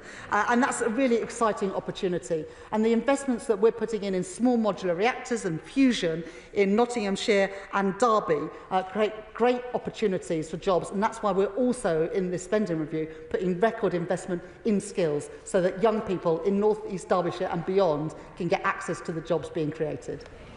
Liz Saville-Roberts. The announcement of just £44.5 million a year for the next 10 years for Welsh Rail is Labour's flimsy fig leaf of an excuse for the multi-billion and multi-decade scandal that is HS2. The money announced today is only significant if it matches what Wales will continue to lose from all England-only rail projects up to now and in future. So can the Chancellor guarantee that Wales will, from now on, receive the full £4 billion HS2 consequential funding, or will she admit that her announcement on Welsh rail funding is nothing but smoke and mirrors? Chancellor. I do think saying that £445 million isn't real money. That's going to invest in those Burns Review stations, and in addition, we are putting £118 million to make the coal tip safe. Well, maybe she's not that concerned about that, but I know plenty of Welsh Labour MPs are. Matthew Patrick. Thank you, Madam Deputy Speaker. I wonder if the Chancellor can help me, because I want to write a letter to my constituents in Wirral West, and I don't know which story I should lead with. Whether it should be the record investment in our NHS to get more doctors' appointments, the money for our police to get more police on the streets, whether it should be the transport investment to get new train stations, or the money to give hungry children in my constituency free school meals. Could she help me out? I've only got one page. What should I start with? Chancellor. Well, you want to have that bit on the leaflet to remind them that you were lobbying for all of these things, so you can take the thanks. Dave Dugan. Thank you, Madam Deputy Speaker. I welcome the U-turn on the winter fuel payment. Of course, I do, and lots of my constituents will do likewise, but there's no respite in this spending review for the farmers in Scotland, the business owners in Scotland, the GP surgeries or the disabled in hospices in Scotland. And there's a real terms cut, despite what she says, to the Home Office, Foreign Office and local government in this spending review. Now, the Chancellor's an open book, Madam Deputy Speaker. She plays roulette with the economy, but I wouldn't encourage her to play poker anytime soon, because she mentioned reform and the honourable member for Clacton more times in her speech than she mentioned Scotland. What a disgrace. So what funding? She mentioned she's finally got round to Acorn. What funding is she going to allocate for Acorn? Because she mentioned it without a figure attached. Now, we know that if it's Merseyside or Teesside, there's £22 billion for them. How much for Acorn? Chancellor. Well, I did mention the SNP. I questioned why the SNP don't support defence investment in Scotland. But I could mention the SNP again if you'd like to. Why have the SNP let down the people of Scotland with rising hospital waiting lists? Why have the SNP let down people in Scotland with more drugs death? Why have the people of the SNP let down people time and time again? We are putting money into ACON, we are putting money into a defence investment, and we are giving a record settlement to the SNP government, but hopefully they won't be there for much longer. Thank you, Madam Deputy Speaker. And can I thank my right honourable friend, the Chancellor, for prioritising affordable housing today. This extra investment is going to go a long way to the overdue, spiralling, broken housing system, which has pushed so many people into poverty. Last year, we saw a record 126,000 households facing homelessness, and an increase of over 17,000 in 1 year alone. We see so many families placed in what we call temporary accommodation, which isn't temporary, because 5 years plus more is far from temporary. Children travelling hours to get to schools, families not having the space to grow up, and we've lost a decade of building social homes that we need. So I join with the likes of Shelter, the National Housing Federation, in welcoming the investment in affordable housing and the certainty of a 10-year rent settlement. But these measures need more. And we need to build the truly social homes. So can the Chancellor confirm what proportion of social rent will form the backbone of this affordable homes programme to get those families into a safe and secure, stable home? Chancellor. Well, I thank my honourable friend for her campaigning on these issues of housing and homelessness, which is a big challenge in many of our constituencies, including hers in Vauxhall. We now want to work closely with local councils and also the Mayor of London to build the affordable homes that we desperately need in the capital city, where house prices and rents are still far too high for so many families. And I look forward to working with my honourable friend on just that. Sir Geoffrey Clifton-Brown. Thank you, Madam Deputy Speaker. The billions of pounds that have been announced today by the Chancellor are very big rises. The PAC looks forward to scrutinising that expenditure, because I'm sure it will be welcomed by those who receive it, to make sure we're getting value for money.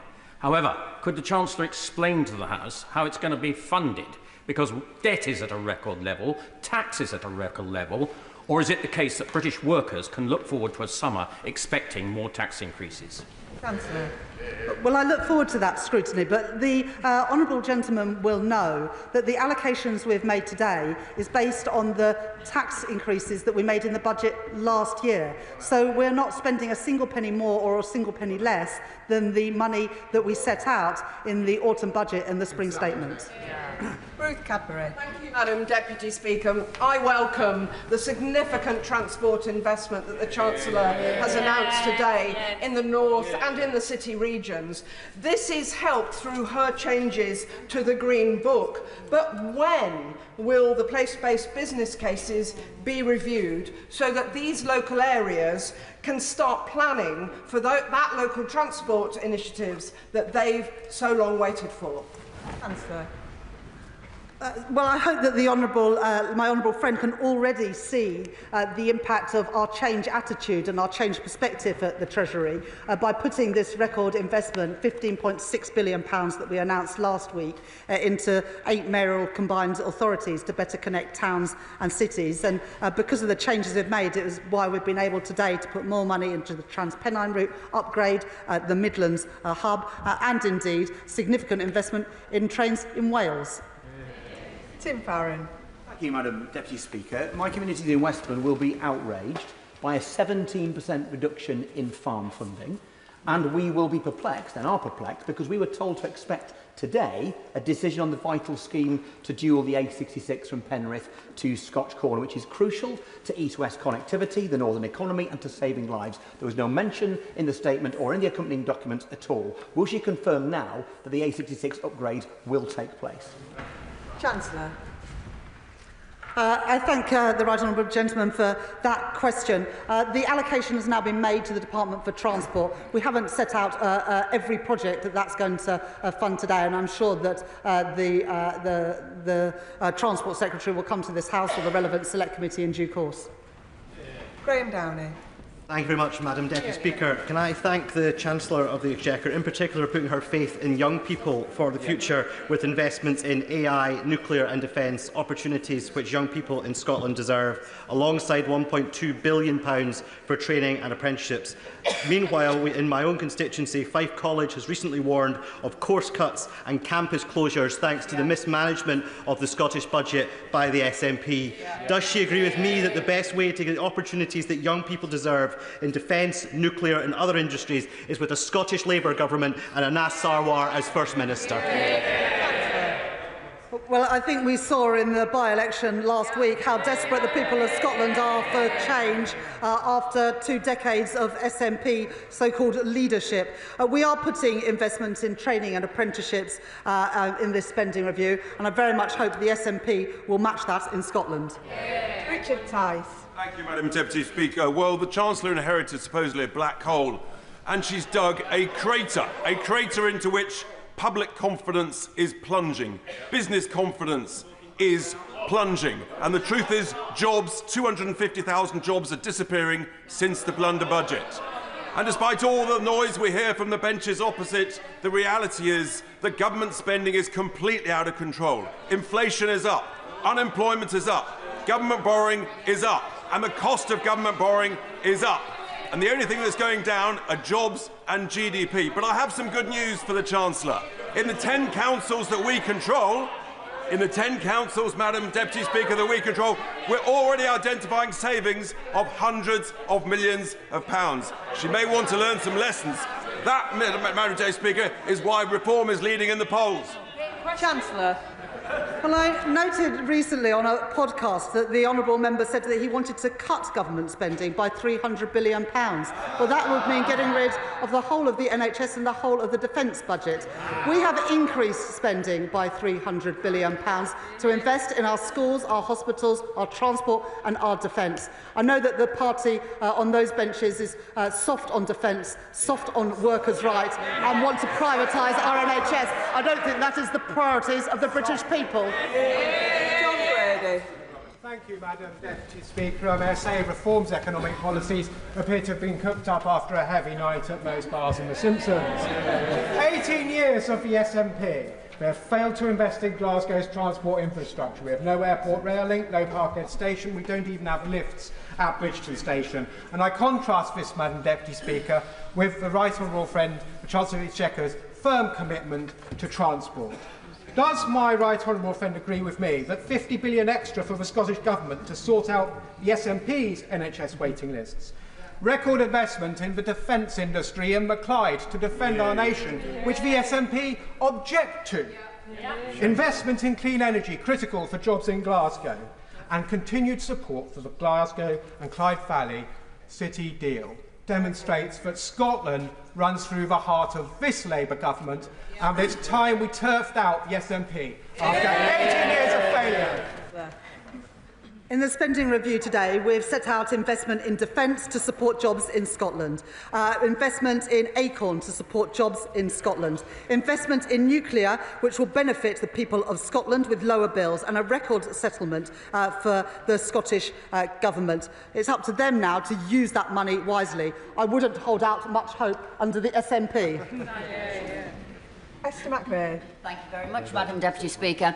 Now, I know the Chancellor considers herself to be a world-leading economist, so can she tell me how it is that everyone in the country knew that by hiking taxes on employers' national insurance contribution, making it more expensive to employ people, would destroy jobs, destroy businesses and destroy the economy, but the only people who didn't know that was her and her socialist boss? Chancellor of the Exchequer.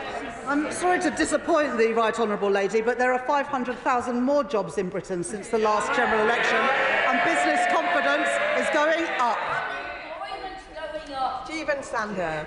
Thank you, Madam Deputy Speaker. My constituency of Loughborough, Shepshed and the Villages is in the East Midlands, a region that has been overlooked for too long. That ends today. Firstly, we're changing to the Green Book, which we all welcome. More money outside of London. I hope my colleagues don't mind too much. And secondly, over £100 billion of investment. So can the Chancellor please set out how today's investment will get bills down and wages rising in my constituency of Loughborough, Shepshed and the Villages? Chancellor. I thank my honourable friend for welcoming the changes to the Green Book, which will better enable the government to invest and will stop the situation where the Treasury used to wield the Green Book against local communities and the investments that they wanted to make. And this was a good spending review for the East Midlands, as my honourable friend mentioned, with investment in nuclear fusion and also in small modular reactors. And many businesses in those supply chains right across the East Midlands will benefit from that significant investment and the jobs it brings too. Bobby Dean. Thank you, Madam Deputy Speaker. Last year during the mayoral election, Sadiq Khan claimed that a Labour mayor working for a Labour government would be a game changer for the city. But just now he's released a statement criticising the spending review for underfunding the Met Police, failing to invest in our transport infrastructure and potentially making the housing crisis in our capital worse. Was Sadiq Khan wrong to put his trust in this Labour government? Yes. Well, for London today, we have increased the spending power of the police by 2.3% in real terms every year, a record investment in the Affordable Homes Programme to include building new homes in London, free school meals, lifting around 10,000 children in London out of poverty, and much more. We've also backing a third runway at Heathrow and investing in tunnelling to take HS2 to Euston. So this is a good budget for London, but most importantly, it is a good spending review for the whole of the United Kingdom. Alex Baker. Thank you, Madam Deputy Speaker. Can I congratulate the Chancellor on the spending review and welcome both her commitment to defence spending and to us being a defence industrial superpower, which is so vital for my community of Aldershot and Farnborough. This week, my honourable friend for York Outer and I published our report on rewiring British defence finance to support her work to fire up our defence industrial base. As part of this, will the Chancellor support my campaign for a UK-led multilateral defence, security and resilience bank to finance our national resilience, support our allies and keep our country safe? I thank my honourable friend for that question, and I also would like to thank her for the work that her and the member for York Outer, my honourable friend for York Outer, have done in making the moral case for financial services firms investing in defence, because it is what keeps our country safe. And as we uplift our defence spending, we do want to get value for money for that. That's why we were pleased in the deal that we did with the EU that we have also secured a defence industrial partnership with the EU. Adrian Ramsey. Thank you, Madam Deputy Speaker. Across the country, people are seeing their health services severely overstretched. School head teachers are faced with having to make cuts. And, of course, the most vulnerable people in society are now facing cuts to disability benefits. The BBC has produced analysis on the Chancellor's statement today, saying that her figures will show a sharp decline in budgets for public services after 2026. So isn't the statement that we've seen today a matter of smoke and mirrors? And will she instead consider the growing call for a wealth tax on the ultra-wealthy so she can raise the tens of billions extra needed to support our public services and restore the much-needed pride and hope in Britain? Not supporting it. It's difficult to know whether the honourable gentleman supports the spending review and the additional money that we put into public services today, or he's against it. The settlement for the NHS is 3% real terms growth a year. For the police, it's 2.3% a year. It's an increase in per pupil funding, as well as real terms increasing for the schools budget. So I'm not exactly sure what his complaint is. Nick Smith. Madam Deputy Speaker, there was a terrible, dangerous coal slip in my constituency last autumn. So the coal tips safety funding that's to be announced today is hugely welcomed. It's great to see our Labour government standing up for Wales. Looking forward, can the Chancellor please review the Miners Staff Superannuation Scheme? Hard-working families deserve fairness in their retirement. I'm sure she'll give them a fair hearing. I thank my honourable gentleman, my honourable friend, for that question. I'm really pleased we were able to make this multi-year commitment around coal tips safety. We put in money as a government last year in the spending review, but that was just for 1 year. And what we've been able to do is give certainty that money will be available to do that vital work that is necessary. I thank him for welcoming it. It's a shame that Plaid Cymru did not welcome it. On the issue of miners' pension, my honourable friend has been a staunch supporter of reforms to the miners' pension scheme. We made reforms in the budget last year, but I'll make sure that the relevant minister meets with my honourable friend to discuss what more we can do to ensure a fair pension for miners in retirement. Sarah Olney. Thank you very much, Madam Deputy Speaker. London MPs were hoping to hear more about infrastructure investment in the capital in this spending review today. We are looking for spending on the Bakerloo line extension, the Croydon bottleneck. I even dare to dream that Hammersmith Bridge might one day be fixed. But all we've heard from the Chancellor is her reiterated support for Heathrow expansion. Now, the Chancellor will know that Heathrow expansion is opposed by every political party in the capital, including the Mayor of London. It is not welcome. The negligible economic benefits of expanding Heathrow are not supported, do not support the massive environmental and noise impacts that it will have on many people across the capital, particularly my constituents in Richmond Park. So can I ask her to look again at her support for Heathrow and consider the greater merits of many other infrastructure projects across London? Thank you. She started that question wanting to be a builder, and she ended that question by being a blocker. I guess that's not surprising, because the Liberal Democrats voted against the planning and infrastructure bill that came through Parliament yesterday, while we on this side of the House supported it because we want to get Britain building to create prosperity and wealth in all of our communities.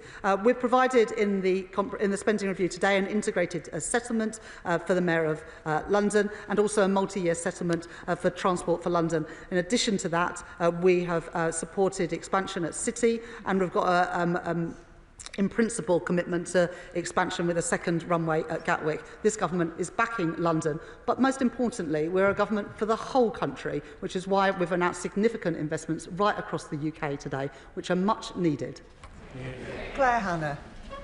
The SDLP's priority continues to be funding Northern Ireland on the basis of need, and I urge focused action so we can have sustainable public services and hopefully stable politics to start to deliver in health and education and the squeeze in housing and childcare. I also warmly welcome the funding allocation for Casement Park, which represents much more than just a stadium. It is a home for Ulster GAA to match the wonderful homes we have for soccer and rugby in Northern Ireland, and it's a flagship venue for West Belfast and an economic opportunity for the whole city. Would the Chancellor agree with me that while there's a way to go to get the funding for the stadium that the GAA's hundreds of thousands of supporters and volunteers deserve, that the onus is now on the Stormont Executive, on Sinn Féin, on the DUP, on the Alliance Party to get moving, to end a decade of dither and delay, and to finally get Casement Park built? Well, this government has provided £50 million in the spending review today, but we've also done much more, I hope, for Northern Ireland, with a record settlement, a record since devolution, and also significant investment in our defence sector, where Northern Ireland has a proud history of producing for the UK's defence needs. Martin Vickers. Thank you, Madam Deputy Speaker. Of course, I welcome the continuing support for Scunthorpe Steelworks. I would just gently remind the Chancellor that that came 7 months after I first raised the issue here in the House, and we then had the panic of the Saturday sitting in April. But moving on from that, she mentioned the support for the Viking CCS project, which again is something I've been lobbying for a long time. Could she give a little more detail in terms of the time frame for that?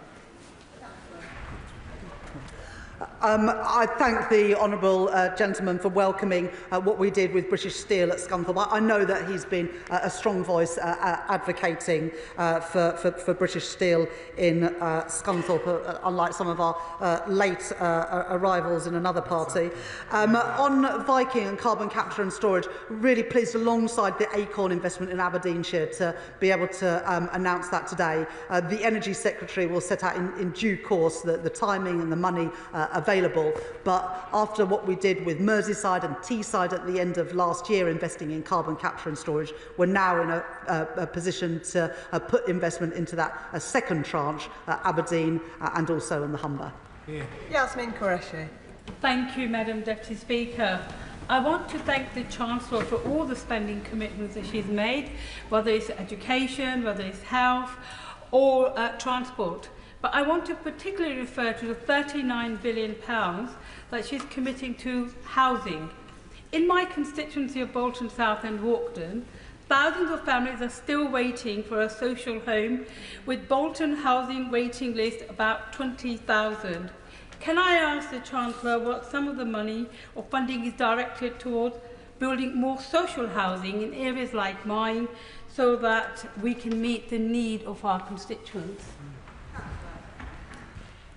My honourable friend speaks powerfully about the desperate need for more social and affordable homes in all of our communities, including in Bolton. And this multi-year commitment with £39 billion of investment will help to build the social and affordable homes that our country desperately needs. And the Department for the MHCLG will now work with local authorities to bring forward those plans and get Britain building those homes that we need. Dr. Ben Spencer. Thank you, Madam Deputy Speaker.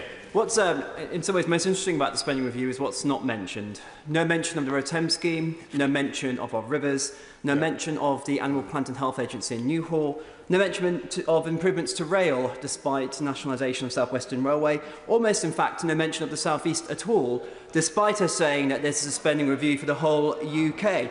But they do effectively confirm a third runway, despite no local engagement.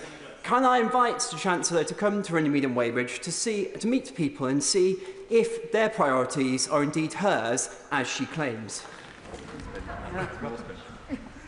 It's difficult to understand exactly what the Conservative critique is of this spending review, because the Shadow Chancellor says that we should spend less, and the honourable gentleman has just asked us to spend more. Now, if you want to spend more, if honourable members on any side of the House want to spend more, they need to say where the money is going to come from. I'm not sure if he's got an answer to that. Burla McAvoy. Speaker, I welcome the Chancellor's statement and her steely determination to make sure that everyone in Darlington is better off. I particularly welcome the capital infrastructure projects that are not only essential for sovereign security but also for regional growth. Does she agree with me that these projects will be transformational for engineering and fabricating SMEs in my constituency, many of whom were set up and staffed by incredibly high-skilled people who found themselves out of a job when the last government turned its back on British foundation industries? I thank my honourable friend for that question. Look, she's absolutely right that what this spending review does through its investment in infrastructure is create jobs in our supply chains for small businesses in communities right across our country. And that investment in some of our foundational industries like steel offers real opportunities for good jobs, paying decent wages, good unionised jobs. And I'm really proud to be able to set out that investment and the jobs that young people in Darlington and around the country will be able to access because of the choices we've made today. Chris Coughlin. Thank you, Madam Deputy Speaker. As the Chancellor knows, our economy will only escape its difficult place if we raise economic productivity. And on the Treasury Select Committee, I introduced the Chancellor to London Business School's Paolo Sirocco's research on how using public R&D, especially defence spending, can help to do this. In the spring statement, the government used Professor Sirocco's research to upgrade long-term GDP forecasts by 11 billion a year. That's how you pay for it. So I strongly welcome the government's commitment to investing in public R&D in the spending review. But how will the Chancellor follow through to ensure that the R&D will be used to crowd in and stimulate public investment, especially from the more innovative, high-tech, start-ups and venture capital firms, which is necessary to realise the potential of Professor Sirico's research? I thank the honourable gentleman for that question. For every £1 of government investment in R&D, it crowds in £2 of private investment and returns £7 of benefit to the wider economy. That's why we put £86 billion of investment into R&D over the course of this spending review. Imran Hussain. Thank you, Madam Deputy Speaker, and I'm sure people in your constituency, Madam Deputy Speaker, my constituency, my honourable friend for Shipley's constituency, and indeed in the Chancellor's own constituency, will welcome greatly the £2.1 billion in a new tram and in particular a new bus station in Bradford, as well as the billions for social and affordable housing that is much needed. But the Chancellor will know in my constituency over half of all children are still growing up in poverty, which is true of constituencies of many honourable members. Child poverty is not a statistic, it's a national disgrace. And it's as a direct result of 14 years of ideological austerity by those opposite. Today's statement is a step in the right direction, in particular with the announcement of 500,000 more children eligible for free school meals. But frankly, it doesn't go far enough. So will the Chancellor tell me what further measures this government will announce to alleviate and finish child poverty, including scrapping the two-child limit which continues to put thousands of children into poverty? I thank my honourable friend for that question, and I appreciate him welcoming the £2.1 billion for West Yorkshire Combined Authority, which will help pay for mass transit to connect Leeds and Bradford, but also Kirklees and Calderdale. In the statement today, we were able to provide money for free school meals for 500,000 children, lifting 100,000 out of poverty, as well as continuing to roll out breakfast clubs and the Warm Homes programme, which will help insulate and bring down the bills for millions of families. In addition, we increased the national living wage by nearly 7%, and the Employment Rights Bill will ensure that more people have security and dignity at work, all part of our plan for change and lifting children and families out of poverty. Sir Gavin Williamson. Thank you, Madam Deputy Speaker. HS2 owns vast swathes of the Staffordshire countryside. In fact, it owns a third of all the properties in the village of Hopton. This is having an enormous impact on residents and causing an enormous blight. Could the Chancellor set out to the House and to so many constituents of mine and right across Staffordshire as to when they're going to know whether the farmers are going to be able to have their land back and whether villagers will be able to return to normal life with people being able to move into those empty houses?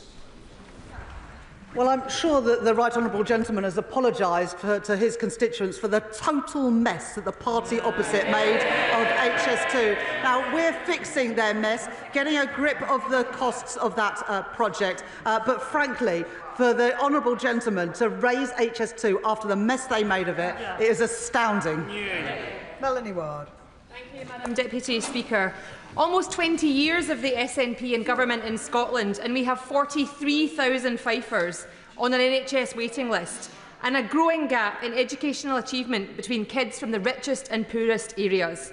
Less than 1 year of a Labour UK government, and we are delivering record funding for Scotland, falling energy bills, a pay rise for 8,000 Fifers, new defence jobs in Fife, and an announcement that will be warmly welcomed by my constituents today: new investment in the renewal of Kirkcaldy Town Centre and the potential of our amazing seafront. Does the Chancellor agree that this is the difference a Labour government makes? I thank my honourable friend for that question. And the work that we are doing as a Labour government will reduce inequality. We're giving a pay rise to millions of workers, defence jobs paying a decent wage, GB Energy headquartered in Scotland. And today I've been able to announce additional investment in the seafront in her constituency for the economic benefits that that will bring. Robin Swan. Thank you very much, Madam Deputy Speaker. An NHS fit for the future. So can I congratulate the Chancellor and the Health Secretary in that investment in the health service in England. But in that real term spend and the money allocated to Northern Ireland, would the Chancellor encourage the Northern Ireland Executive at a minimum to see that same investment in the health service in Northern Ireland? Because Northern Ireland Executive has been working with single-year budgets since 2016, and would the Chancellor agree with that with this SR, it allows them to set a multi-year recurrent budget that allows the transformation of health services and other public services in Northern Ireland? The honourable gentleman makes a really important point, because what we did today wasn't just set out money for next year, but for day-to-day spending, money for the next 3 years, and for capital for the next 5 years. And that is vital wherever you are in the UK, that local councils, devolved administrations, community groups can plan for the future with confidence. And that's what we've done with this spending review. And so I would urge devolved administrations to do similar and make those multi-year settlements to give certainty for the future. Yeah. Rachel Maskell. Deputy Speaker, despite being the lowest funded unitary authority in the country, we are doing everything possible to drive down inequality in the city, but it stays at 13 years differential. So today's announcement, investment in health, investment in social housing, investment in education will make a real difference for my constituents. However, I do worry about the inequality for disabled people in our country. So will the Chancellor give assurances? I've looked through the statement. Will she give assurances that if disabled people are unable to work, that they won't be left behind either, and that we will ensure we've got the social security that they need so that they also can gain from today's statement? I thank my honourable friend for that question, and part of the investment in the north of England includes Transpennine Route upgrade, which her and I think would both very much welcome. The investments in health and education are important, but of course so too is supporting disabled people, and that's why in the spending review there is £1 billion set aside to help get people back to work, because there are many people who are disabled who are desperate to work if the right support is available. But of course the social security system, the welfare state, must always be there for people who cannot work, and under this Labour government it will be. Yeah. Adam Dance. Thank you, Madam Deputy Speaker. I heard very little about Somerset. Somerset is facing huge pressure around GP practices, affordable homes, SEND provision, reliable bus services and access to affordable energy. Can the Chancellor promise my constituents that Yeovil will not be overlooked? And does she believe that the decisions announced today leave Somerset Council and the government departments with enough to properly invest in communities in Yeovil? Let me put that right. The people of Somerset will benefit from a 3% uplift in NHS spending. The people of Somerset will benefit from free school meals if they are their children, if they are on universal credit. The people of Somerset will benefit from stronger defences and stronger borders through the investment that we have put in. This is a spending review for the whole country, including people in Yeovil in Somerset. Yeah. Breat Gill. Thank you, Madam Deputy Speaker. And the Chancellor visited Birmingham last week, and she knows that the West Midlands region has the talent and the ideas to thrive. A fair settlement in today's spending review isn't just sport, it's a smart investment in Britain's future. Over 26,000 people are on the housing register in Birmingham.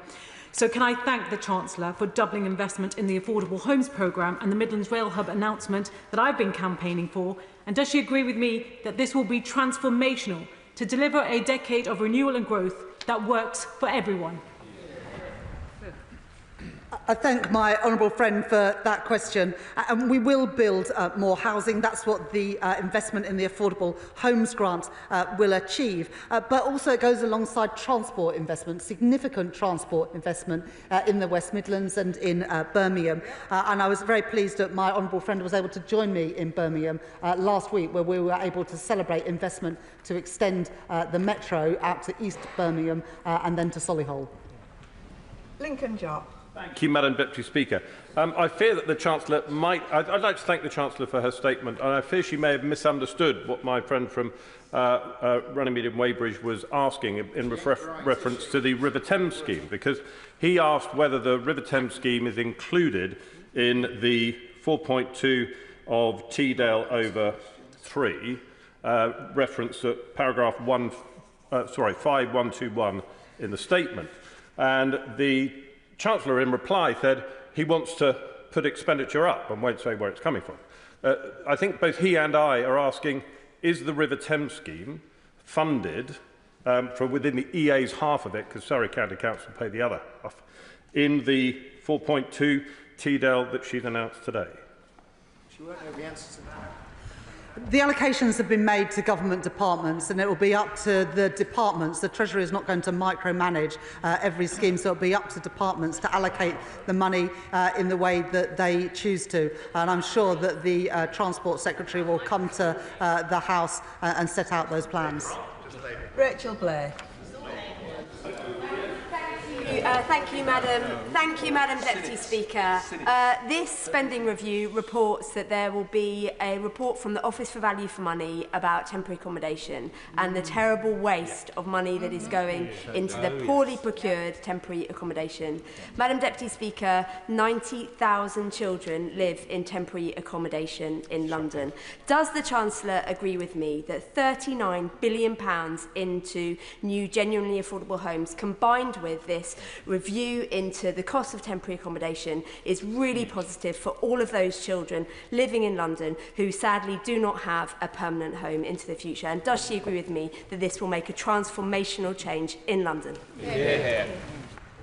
I thank my honourable friend for that question, and she's spoken to me powerfully on many occasions about how much Westminster City Council has to spend on temporary accommodation, and that's why this investment in the Affordable Homes Grant is so important, not just for London but for the whole country. But there are specific issues, as I said in the answer to the question from my honourable friend from Vauxhall. There are particular challenges in London because of the extraordinary levels of house prices and rents in London. So this investment in affordable and social housing can have a big impact in London, and combined with the additional money for free school meals, the rollout of breakfast clubs, increase in the national living wage, this is a spending review to benefit people across the whole country, including in Westminster, including in London.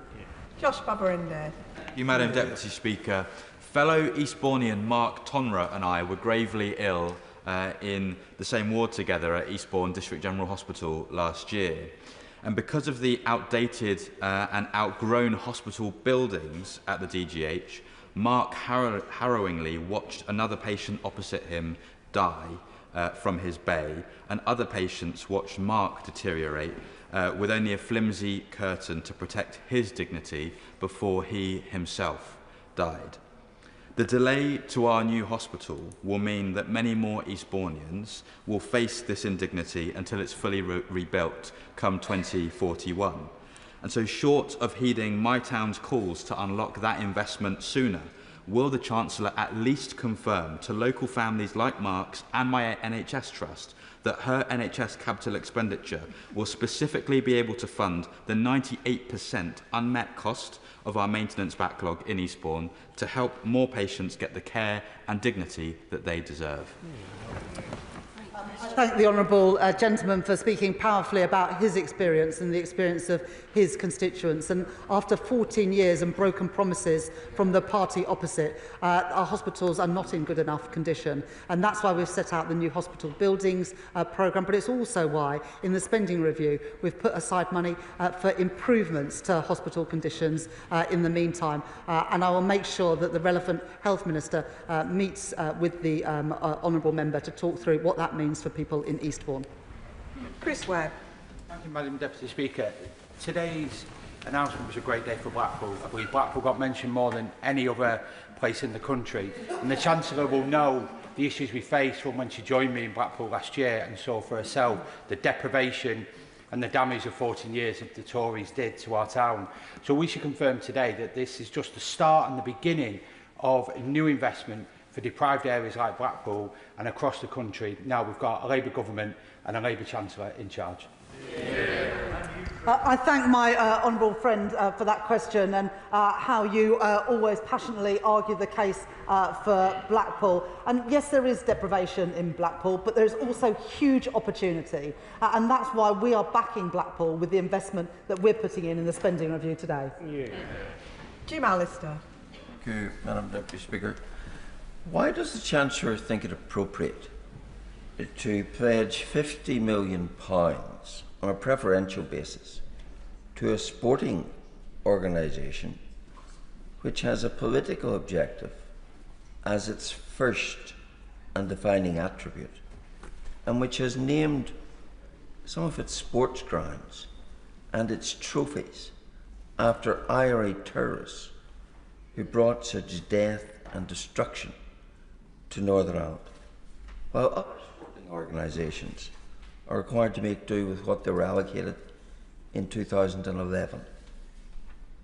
Does the Chancellor not see and agree that £50 million could make a far better contribution to meeting housing need, and particularly social sewage infrastructural needs, which in my constituency has brought much of building of new housing to a halt?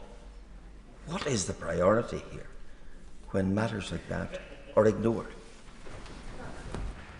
Alongside the investment at Casement Park, we've also made a record investment with a record settlement for the Northern Ireland Executive in the announcements that we've set out today.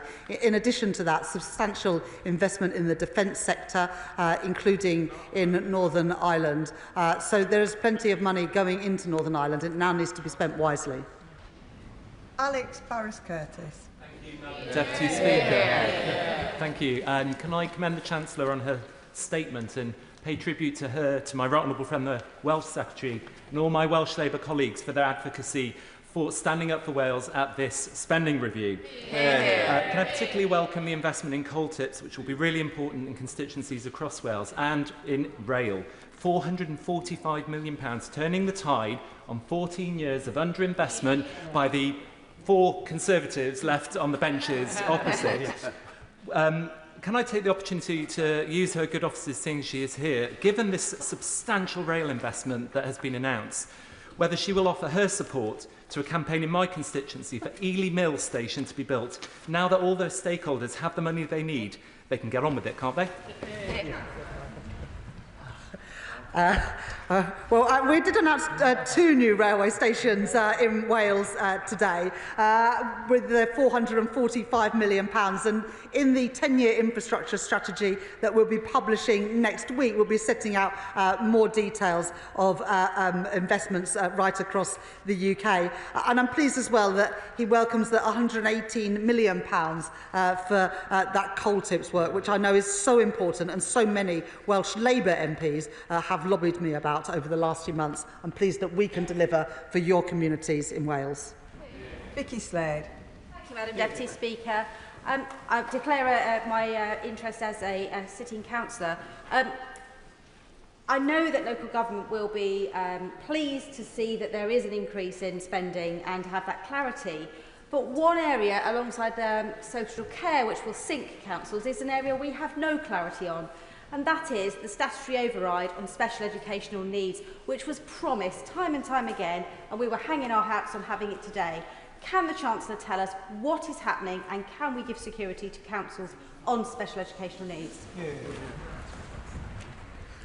The Honourable Lady makes a really important point that there's not a single MP in this House that would not have heard harrowing stories around parents desperate to get the support for their kids with special educational needs. And the Secretary of State for Education will be bringing forward a white paper to make the reforms that are desperately needed. But we'll make sure that we do that in partnership with the parents and children who are most affected. Chris MacDonald. Speaker. The Chancellor of the Exchequer may remember that the last Conservative Prime Minister boasted about moving funding from Teesside to Royal Tunbridge Wells, and I'm pleased to see that her statement plugs places like Stockton North back into our economy. Can I thank the Chancellor of the Exchequer for agreeing to make Stockton Central one of the trailblazer areas, investing in our local facilities and also tackling fly tipping and graffiti. And does she agree with me that this statement shows that our Labour government is providing jobs for working people, providing homes for working people, and providing opportunities for our young people? I thank my honourable friend for that question, and I'm pleased that Stockton will benefit from some of those investments, because Pride in Place is so important for all of our communities. But some of the most deprived parts of the country have missed out on funding for too long, and that's why we're pleased to be able to rectify that and ensure, for example, through the Green Book reforms, that money goes to where it is most needed. Sammy Wilson. Thank you, Madam Deputy Speaker. And can I first of all welcome the fact that, at least in real terms, the Northern Ireland budget has been maintained over the spending period. Though I would point out to the Chancellor that a 0.5% real increase will not enable the Northern Ireland Executive to match the real increase in spending in health and policing, which will be taking place in the rest of the United Kingdom. But can I emphasise again the preference that she has given in this budget to money for a GAA ground? In blundering into this issue, she has given to the Executive a massive financial headache, because she requires the £50 million to be matched by funding elsewhere, requiring the Executive to find about £200 million to make up the deficit, raising expectations and, I believe, creating tension within the Executive as a result of this decision. And I think that it was wrong for her to try and interfere in the minutiae of spending of the Executive in this way. On a general point, I think that maybe in the autumn, many people who will welcome the headlines today will be regretting the tax increases that they're going to face to pay for the announcements today.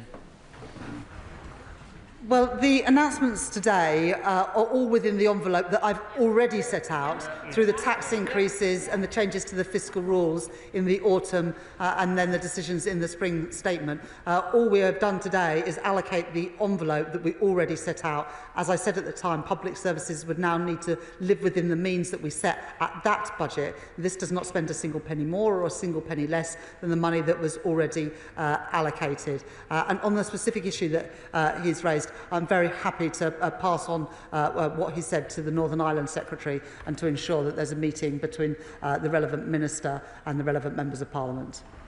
Andy McNair. Thank you, Madam Deputy Speaker. I wholeheartedly welcome this statement. It's a true Labour package that backs Britain and reverses years of declinism under the party's officer. They seem to have given up on Britain. But I also particularly welcome... well, yes. Declinism on the very benches. But I also particularly welcome the results of the Green Book review. This will get investment into the places that need it most. And in this regard, will the Chancellor agree with me that whilst it is big projects and city schemes that will get the headlines, it's absolutely vital that the full benefits of renewal are felt in small towns, like those that make up my constituency of Rosendale and Darwin, and at these previously left behind places must be at the forefront of our thinking as we develop local transport and infrastructure delivery plans. I thank my honourable friend for his question. He's one of the many MPs who has spoken to me about the need to reform the Green Book, and I thank him for feeding in his concerns about the ways in which the Treasury has previously looked at requests for investment. And I'm pleased that for the people of Rosendale and Darwin that we can start making a difference to those communities that were forgotten about for 14 years under the Conservatives. I was also very pleased to be in his constituency at the end of last year to open the 100th banking hub on a local high street in his community. John Milne. Thank you, Madam Deputy Speaker. I welcome the Government's decision to widen access to free school meals, a long-standing Liberal Democrat policy. But Castlewood Primary School, in my constituency of Horsham, tell me that they are currently losing 56p for every single meal they provide. Will the Chancellor undertake to fully fund school meals, or else is she asking schools to choose between teaching and eating? I'm really pleased that what we've set out today will lift 100,000 children out of poverty by providing free school meals to an additional 500,000 children. Real terms funding for schools is increasing.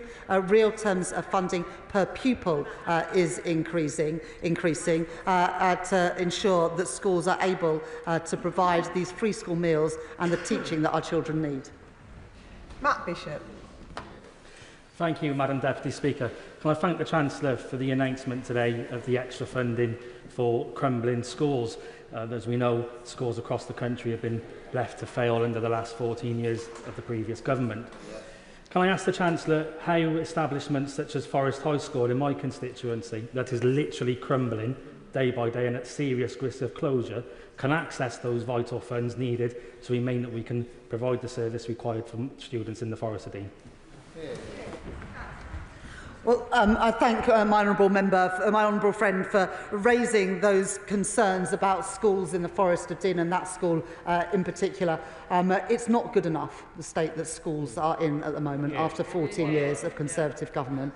And after what they did in the 80s and 90s, I didn't think that even a Conservative government would leave schools in the state that they have. But your example is one that many MPs will be able to talk about in their constituencies as well. I will make sure that the Department for Education and the Education Secretary hears about the specific case that you've raised, because we do want to improve the conditions that our young children are taught in.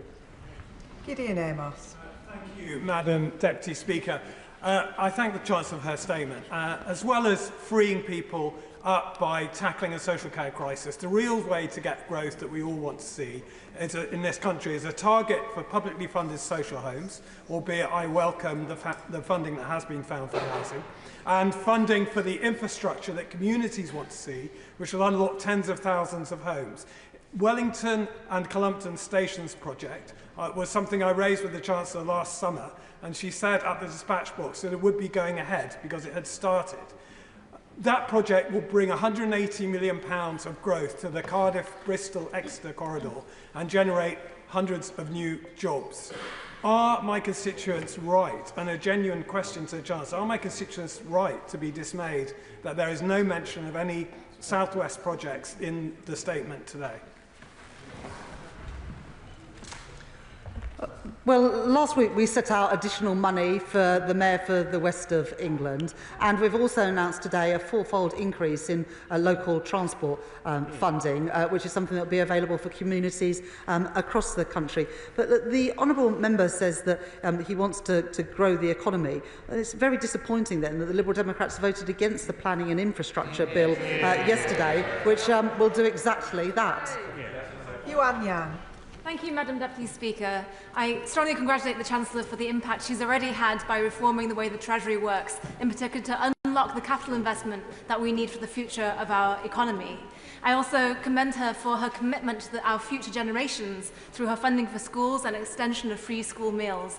Will the Chancellor continue to work with the Treasury to change the way that it appraises the benefits of human capital investment to ensure that there is sufficient funding, particularly for early intervention into SEND, particularly for local authorities like mine in Reading and Wokingham?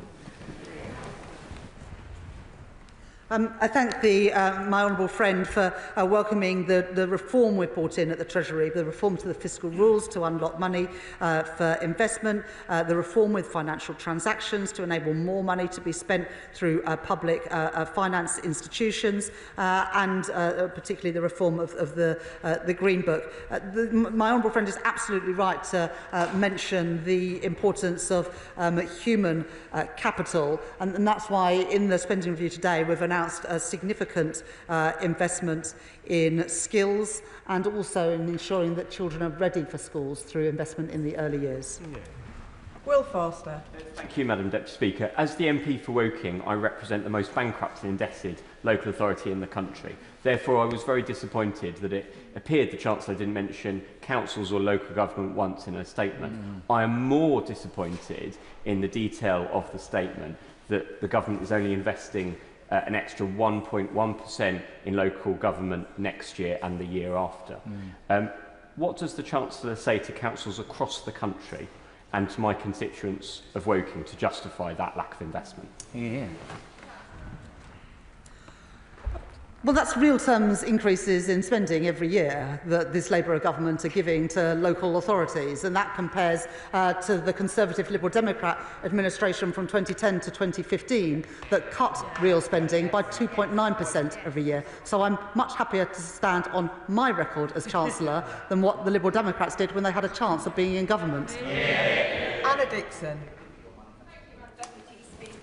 I'd like to thank the Chancellor for listening to the priorities of people in my constituency of Shipley and across the country and investing in our schools. It was great to see examples of the free breakfast clubs in action at Belden Glen and Beckfoot Priestthorpe recently. And I'm delighted to hear today that the Labour government will be putting some £2.3 billion to fix our crumbling schools. I visited Eldwick Primary School, where pupils were being taught in a temporary building with half their school out of action due to RAC. So can the Chancellor reassure those pupils in Eldwick that they can finally get back to their classrooms?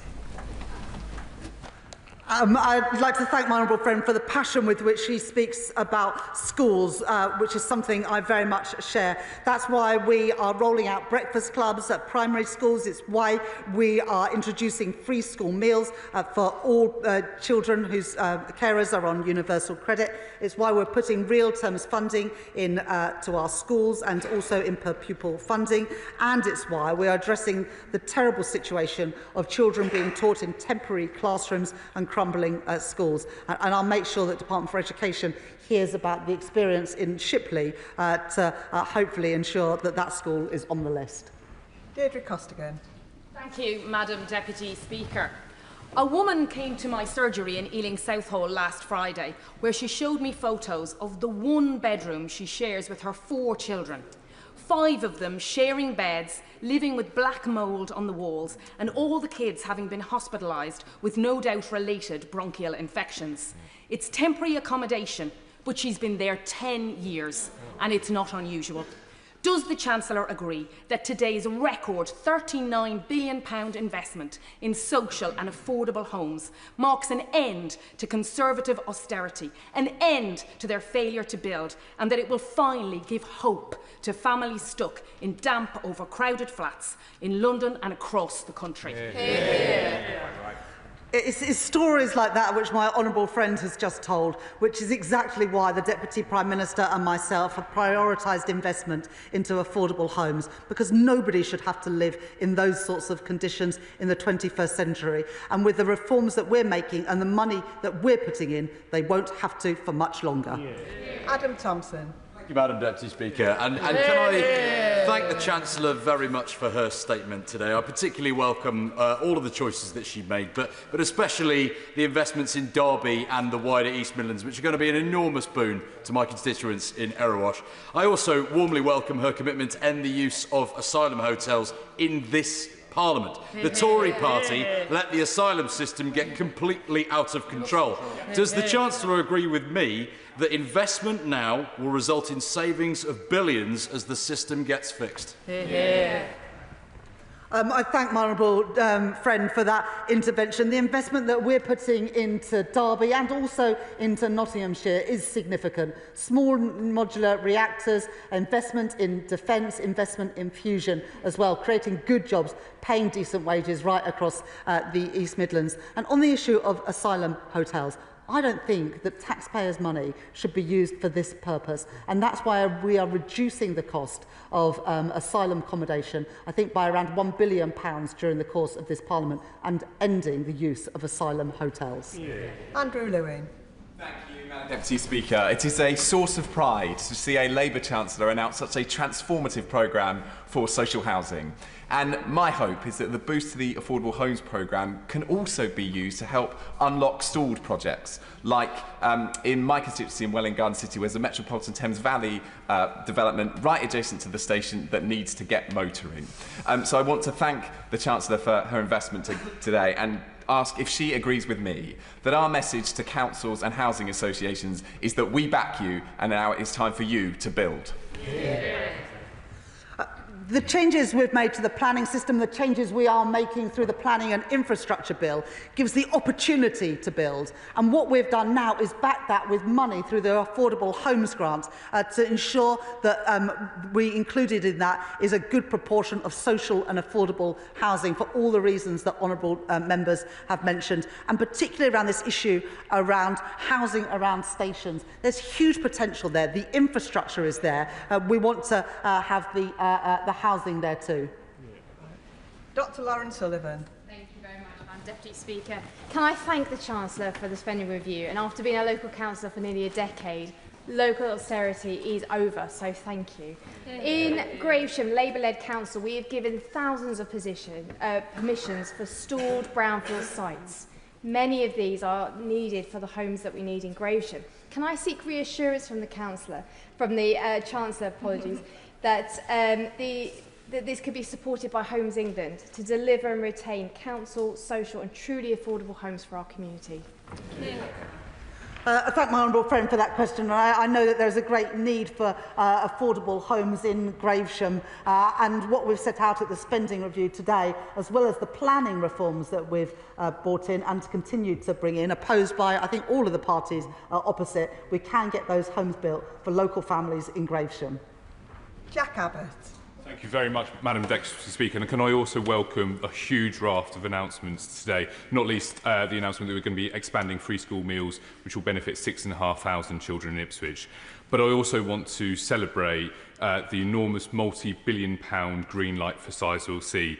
We all know its national importance, from energy security to powering 6 million homes, but I can't overstate the difference this will make, particularly to young people in Ipswich and Suffolk, which now have the promise of a skilled, secure, well-paid job. So can I thank the Chancellor from the bottom of my heart for the investment in my town and my county, and can she expand about how else the new age of nuclear will benefit our whole country? Thank my honourable friend for that question. And the Prime Minister was in Ipswich with my honourable friend yesterday, I think at a local college, and the Prime Minister came back from that visit even more determined to crack on and build this, the nuclear power station in Suffolk at Sizewell, because of the impact it will have, not just on bringing down bills, but bringing good jobs to Britain, bringing good jobs through the supply chain, and ensuring that young people can have their hope and their future back, knowing that they're going to be good jobs in the places that they live, where they can make a career for themselves and bring prosperity to their families and their communities. Yeah. Daniel Francis. Thank you, Madam Speaker. I know my constituents across Bexley and Crayford will welcome the investment the Chancellor's announced today for new affordable housing.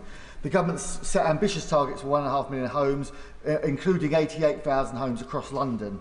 To reach these targets, alongside investment in affordable homes, we'll need investment in new transport infrastructure, projects like the DLR extension to Thamesmead, which is forecasted to unlock up to 40,000 new homes in brownfield sites across two of the most deprived boroughs in London. So can the Chancellor reaffirm the government's support for this important project and commit to providing funding for it?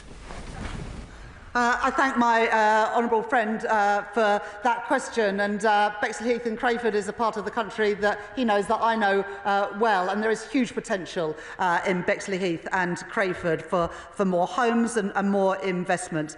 We've set the budget now for the Department for Transport.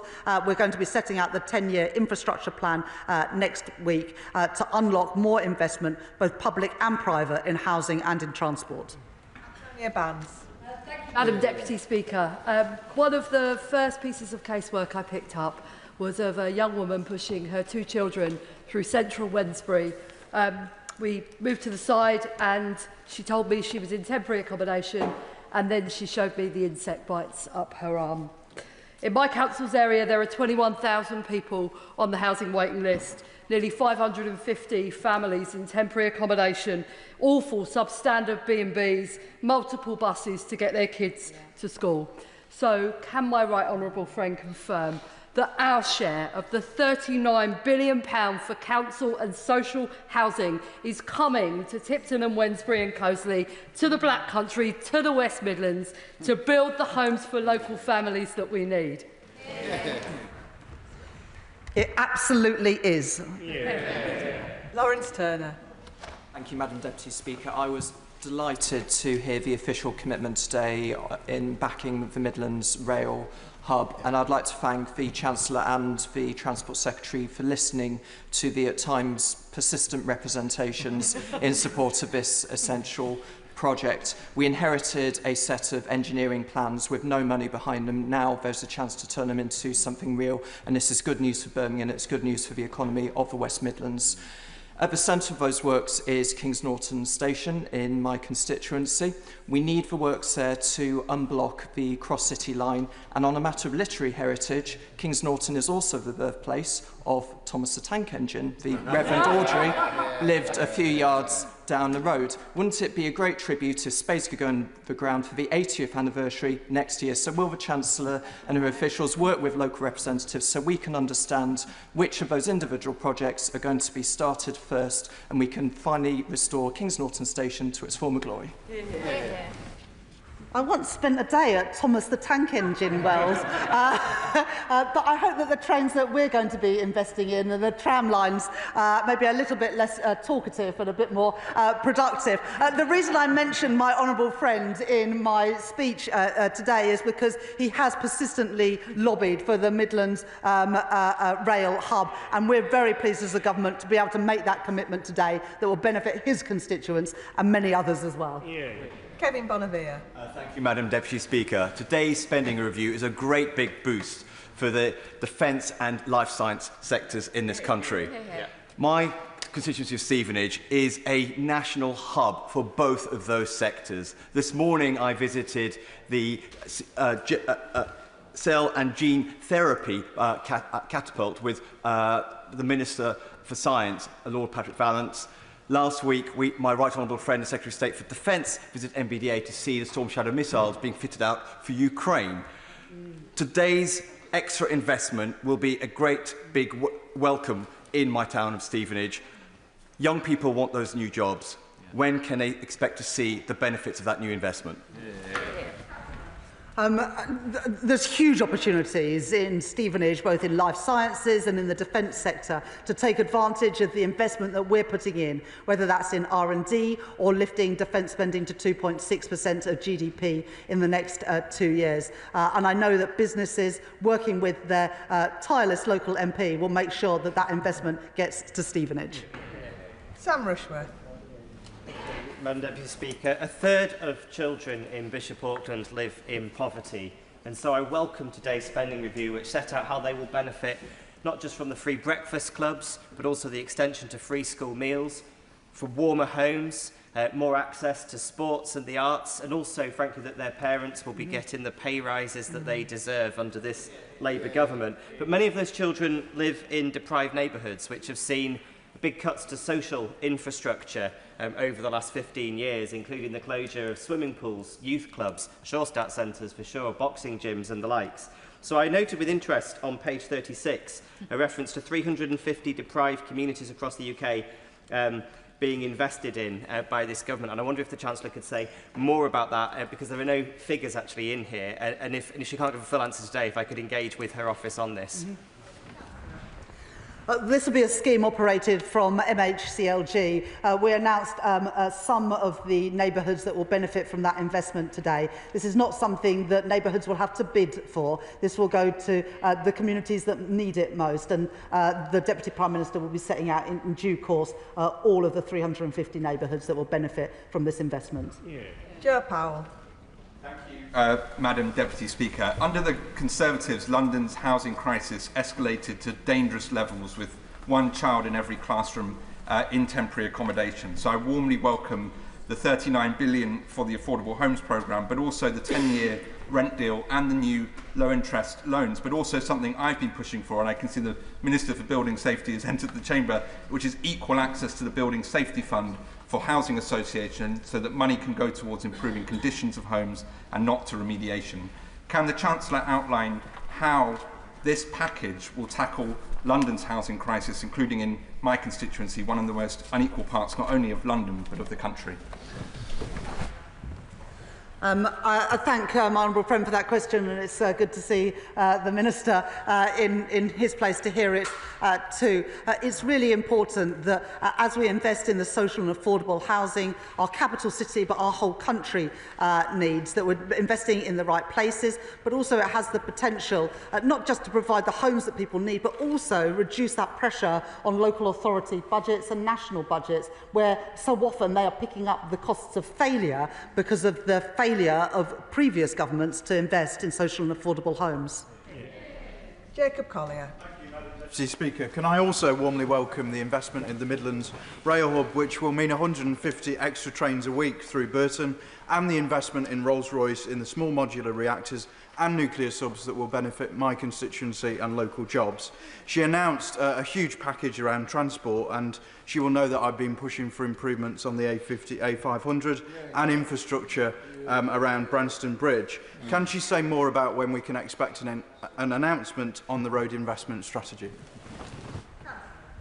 It sounds like it's a pretty good day to be an MP in Burton.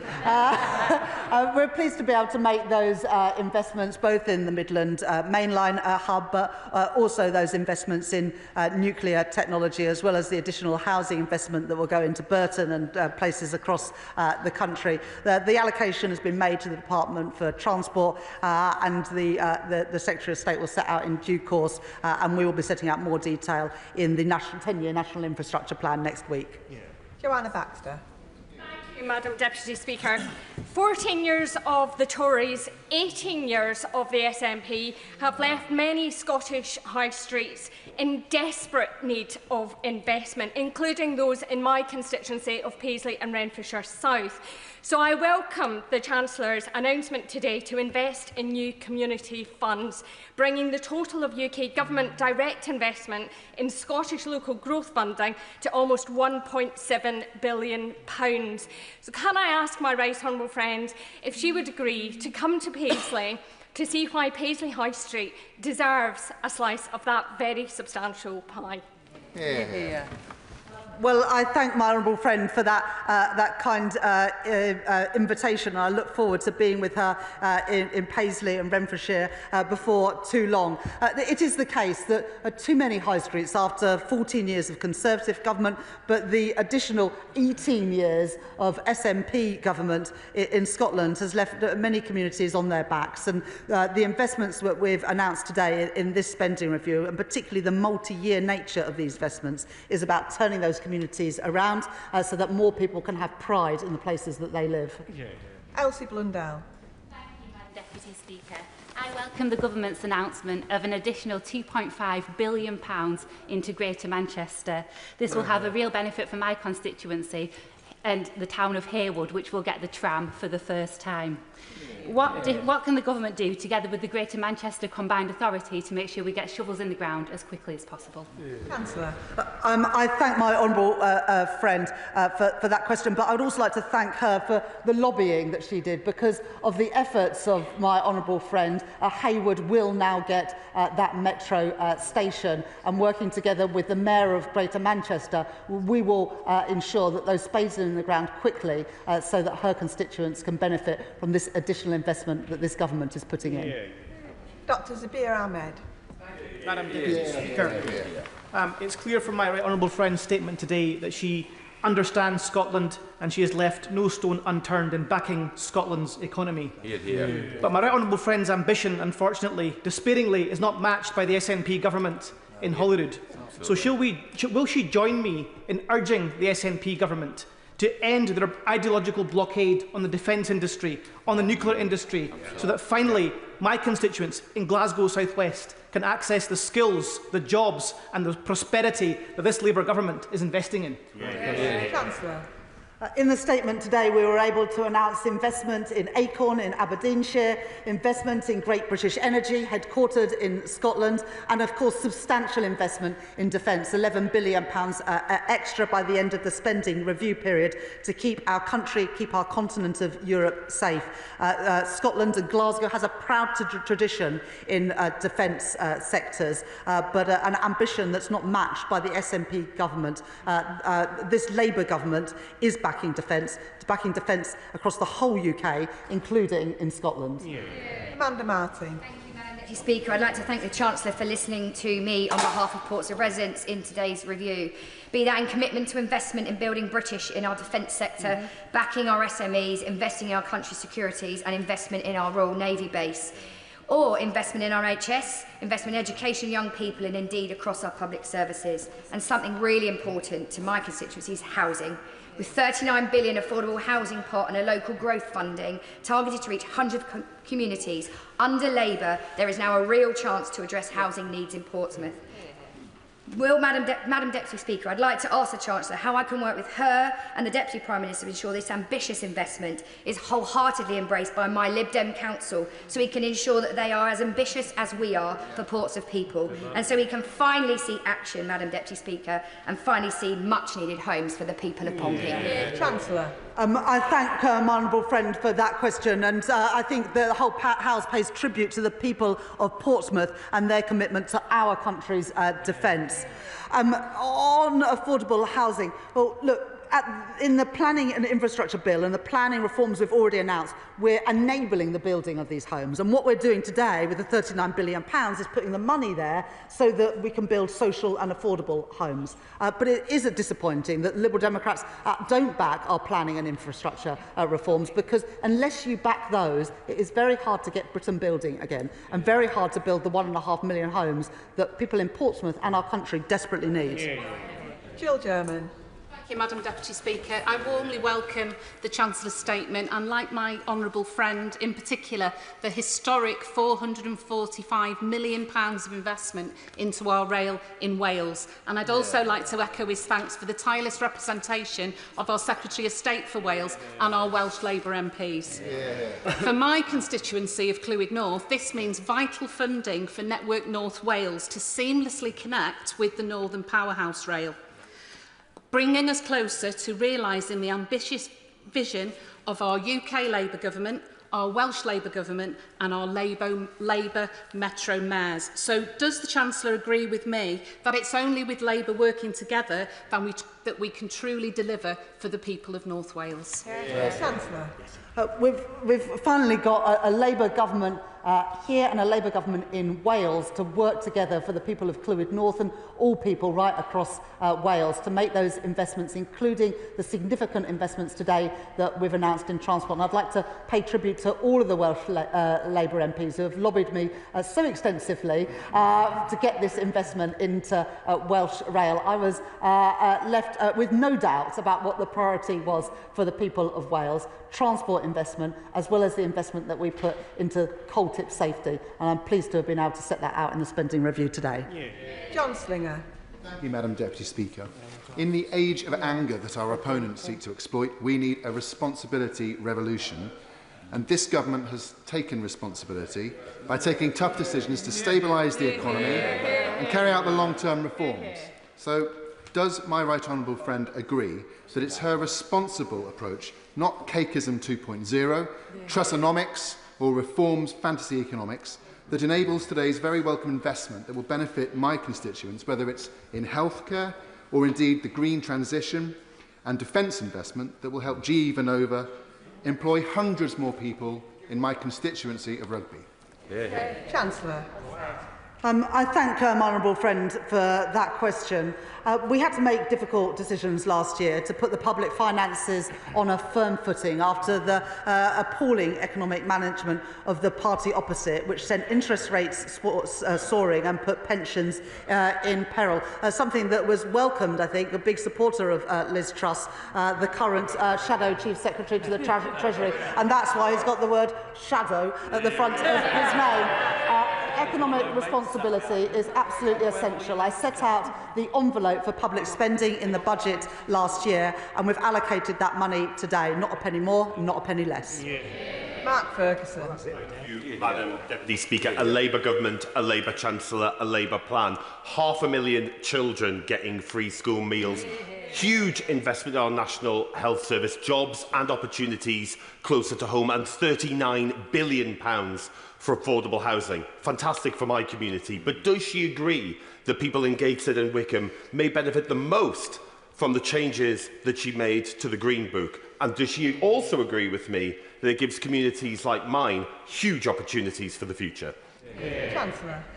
My honourable friend has been a big advocate of reforms to the Green Book, and we're pleased to be able, after setting up that consultation in January, announce those changes today to get more investment in places including in the north of England, in Gateshead and Wickham. But my honourable friend is also a big champion for free school meals, and I'm really pleased that in this spending review 500,000 more children will get free school meals, lifting 100,000 children out of poverty. Lorraine Beavers. Thank you, Madam Deputy Speaker. I welcome the Government's commitment to investing in Britain's future, tearing up the old rule book which held back constituencies like Blackpool, North and Fleetwood for too long. My constituents need to feel the benefits now. We need better transport infrastructure, including our train line reopened, and more jobs. Can the Chancellor confirm that Blackpool, North and Fleetwood will get the attention the party opposite refused to pay it? I thank my honourable friend for that question, and Blackpool will benefit from the Affordable Homes Programme, from the free school meals for children, from the rollout of breakfast clubs, but also stands to benefit from the increase in the local transport grant, which we're increasing fourfold compared to the plans we inherited from the party opposite. Jim Dixon. Thank you, Madam Deputy Speaker. People in my constituency of Dartford will hugely welcome today's statement, not just for the investment in public services, so in schools, in the NHS and in new homes, but also the commitment to investment in transport infrastructure, because people in Dartford are sick and tired of living in terrible congestion caused by the Dartford crossing, but also due to the collapsed Galley Hill Road in Swanscombe. So can the Chancellor reassure me that not only will families be better off in Dartford as a result of the spending review, but also it will help to get Dartford moving? You've got the I thank my honourable friend for that question. And in January this year, I did give this government's backing to the Lower Thames crossing. We've set out the allocation for the Department for Transport and the Secretary of State for Transport, and the 10-year infrastructure plan will set out more detail in due course. Claire Hughes. Deputy Speaker, can I thank the Chancellor for her statement and for what is a record-breaking settlement for the Welsh Government to invest in public services in Wales. Right. On rail, so I understand that the honourable member opposite might not be happy with the announcement, but I'm sure that my constituents in Bangor Aberconwy, as well as those of my constituency neighbour for Clwyd North, will be absolutely delighted. They rely on the North Wales Main Line to get to work. So will the Chancellor agree with me that investment in rail is about so much more than trains and tracks? It's about connecting people across Wales with opportunities and jobs. Councillor. I thank my honourable friend for that question and also for making those representations to myself and to the Secretary of State for Transport of the importance of better rail connections so that people in Bangor and Aberconwy and across North Wales can better access good jobs and public services. And that's why we've put that £445 million in at the spending review today. And the final question, Gregor Poynton. Thanks all for staying. Thank you, Madam Deputy Speaker. I warmly welcome the Chancellor's statement today. It shows that this Labour Government is investing in Scotland's renewal, and I particularly welcome the funding allocation for the Acorn Capture Storage project. It is a project that will unlock billions of pounds of private investment and create high-quality jobs in Scotland. I can ask then the Chancellor how this will create jobs in my constituency of Livingston and also support sites like Grangemouth to thrive. Chancellor. I thank my honourable friend for that question. And after backing Teesside and Merseyside for carbon capture and storage last year, we're really pleased today to be able to announce the tranche 2 of carbon capture and storage with backing for both Acorn and Viking. And we will crack on and get that investment to Aberdeenshire, as well as the investment that we're putting into Great British Energy. We know the huge potential that Scotland has to contribute to those jobs and industries of the future, whether that's in energy security, defence and so much more. And that's why we are backing Scotland with this spending review. That concludes the statement. Point of order, Liz Saville-Roberts. And I have endeavoured to contact the Minister as well. During Wales questions, the Secretary of State accused me of unintentionally misleading the House when I raised concerns about the reclassification of the East-West Oxford to Cambridge rail line as an England and Wales project, thereby denying Wales its full share of consequential funding. She claimed that the previous classification as England only was merely, and I quote, a Conservative publishing error, and insisted all heavy rail projects would now be classified in such a way so as to deny funding, of course, to Wales. To my surprise, however, The 2025 Statement of Funding Policy still lists the Oxford and Cambridge line as England only. This contradicts the Secretary of State's assertion and raises questions about the accuracy of her comments in the House. What steps should I take when I have been effectively accused of misleading the House, yet Treasury documents suggest that it is the Secretary of State who has done so? I thank the honourable member for giving notice of her point of order. The Chair is not responsible for the content of members' speeches. However, the Treasury front bench have heard the honourable member's point of order, and I am sure that the Secretary of State will seek to correct the record if necessary. Point of order. Point of order, Jim Allister. Thank you, Madam Deputy Speaker. The whole House, as I am, will be appalled by the grotesque and wanton violence which has afflicted Ballymena in my constituency, and also appalled by the sexual assault on a young 14-year-old girl. There can be no excuse for the resulting violence. However, the government must be aware of underlying tensions produced by uncontrolled and often undocumented immigration. In that regard, would it be in order to ask that the government should make a statement to this House in what it is going to do to constrain the flow of migrants who legitimately travel under freedom of movement from one EU country to another, in this case into the Republic of Ireland, and then pass unchecked from the Republic of Ireland into Northern Ireland, which has been a contributor, particularly in respect of Romas, it would seem, as to the concentration and the problem that has consequently resulted. None of that excuses violence, but it is a matter of concern to many. So can I ask, how can I obtain a statement from the government as to how it imposes to address that gap in our controlling who comes and who goes from our own country? I thank the honourable gentleman for his point of order.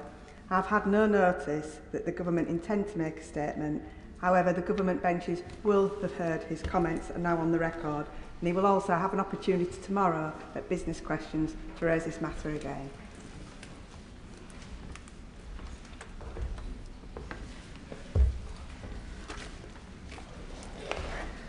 We now come on to the presentation of bills. Presentation of Bill, Mr. Richard Holden.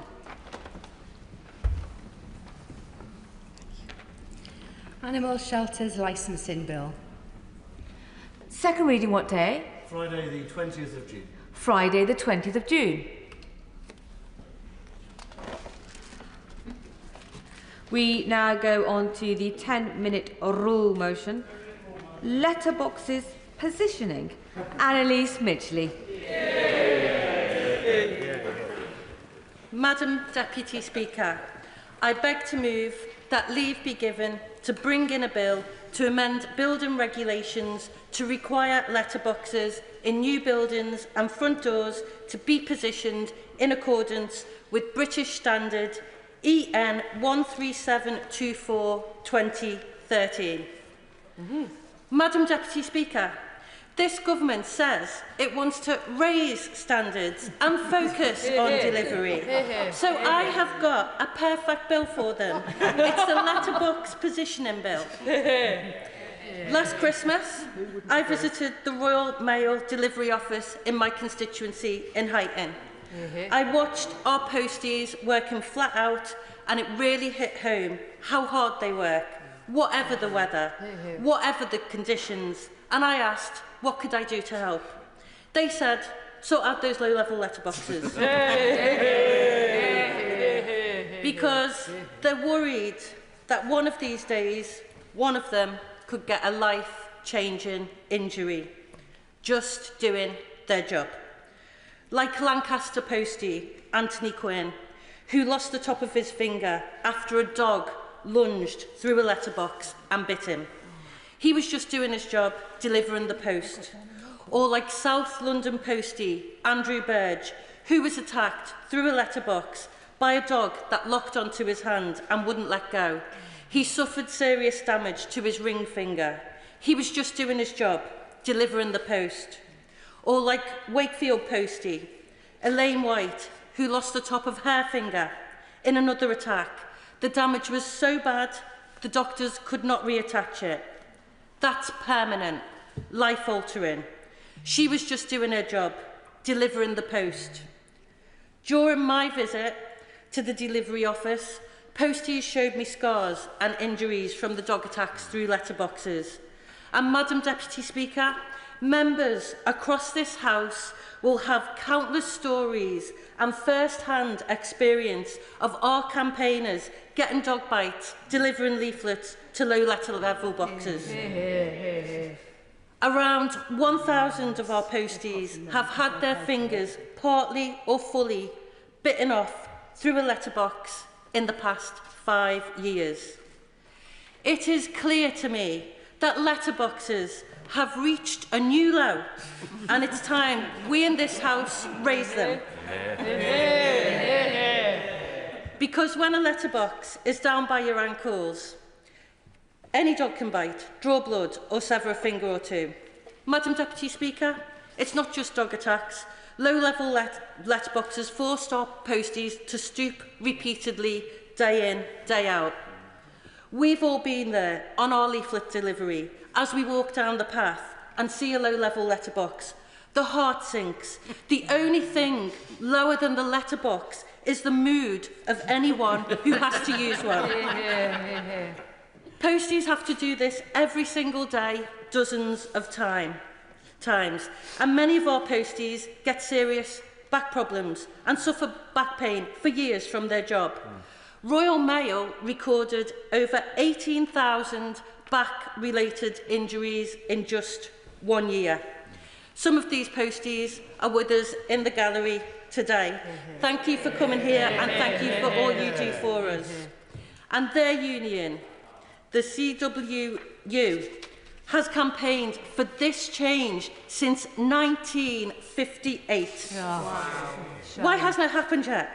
Because a recent survey of CWU reps found that 93% reported issues with low-level letterboxes in new buildings, and 99% said following the standard that this bill would bring in would make a real difference, with letterboxes being 70 centimetres from the ground. Madam Deputy Speaker, this isn't just about protecting workers, though that is obviously reason enough. It's also about the cost of inaction. In 2022, back pain alone led to 154,000 lost working days at Royal Mail, costing them £16 million. Dog attacks lead to NHS treatment, police investigations and court cases. Madam Deputy Speaker, I'd like to thank the members that have co-sponsored this bill. It's also a change supported by posties up and down the country, the Royal Mail itself, and I believe across this House, because it was former Conservative member for Chelmsford who brought forward a similar bill in the last Parliament, which had widespread support. I'd like to pay tribute to her and the work that she did.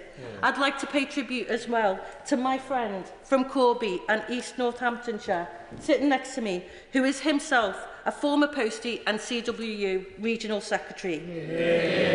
And I know that this is something that can unite us all, because when I asked a question on this issue some months ago in this chamber, there were cries of hear, hear from across the House. That's rare. Madam Deputy Speaker, this should be a simple fix, because the current British standard is that a letterbox height should be at least 70 centimetres off the ground. Right now it's advisory.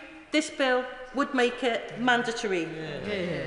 This isn't about asking people to change their existing doors or letterboxes. This bill is just about low-level letterboxes on new buildings, residential and commercial.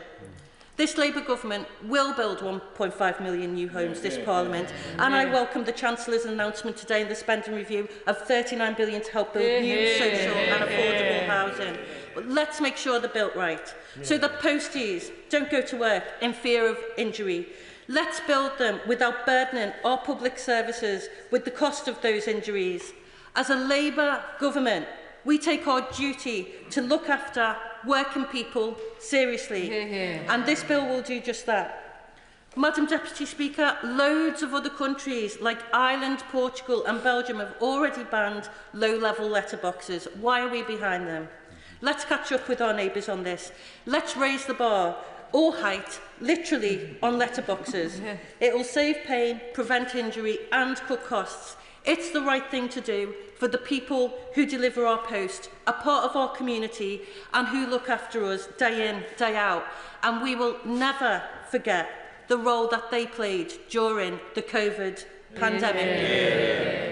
Because our consideration for our posties' health and safety at work should be first class. So I ask this House to give this bill the stamp of approval and get it signed, sealed, delivered. As a frequently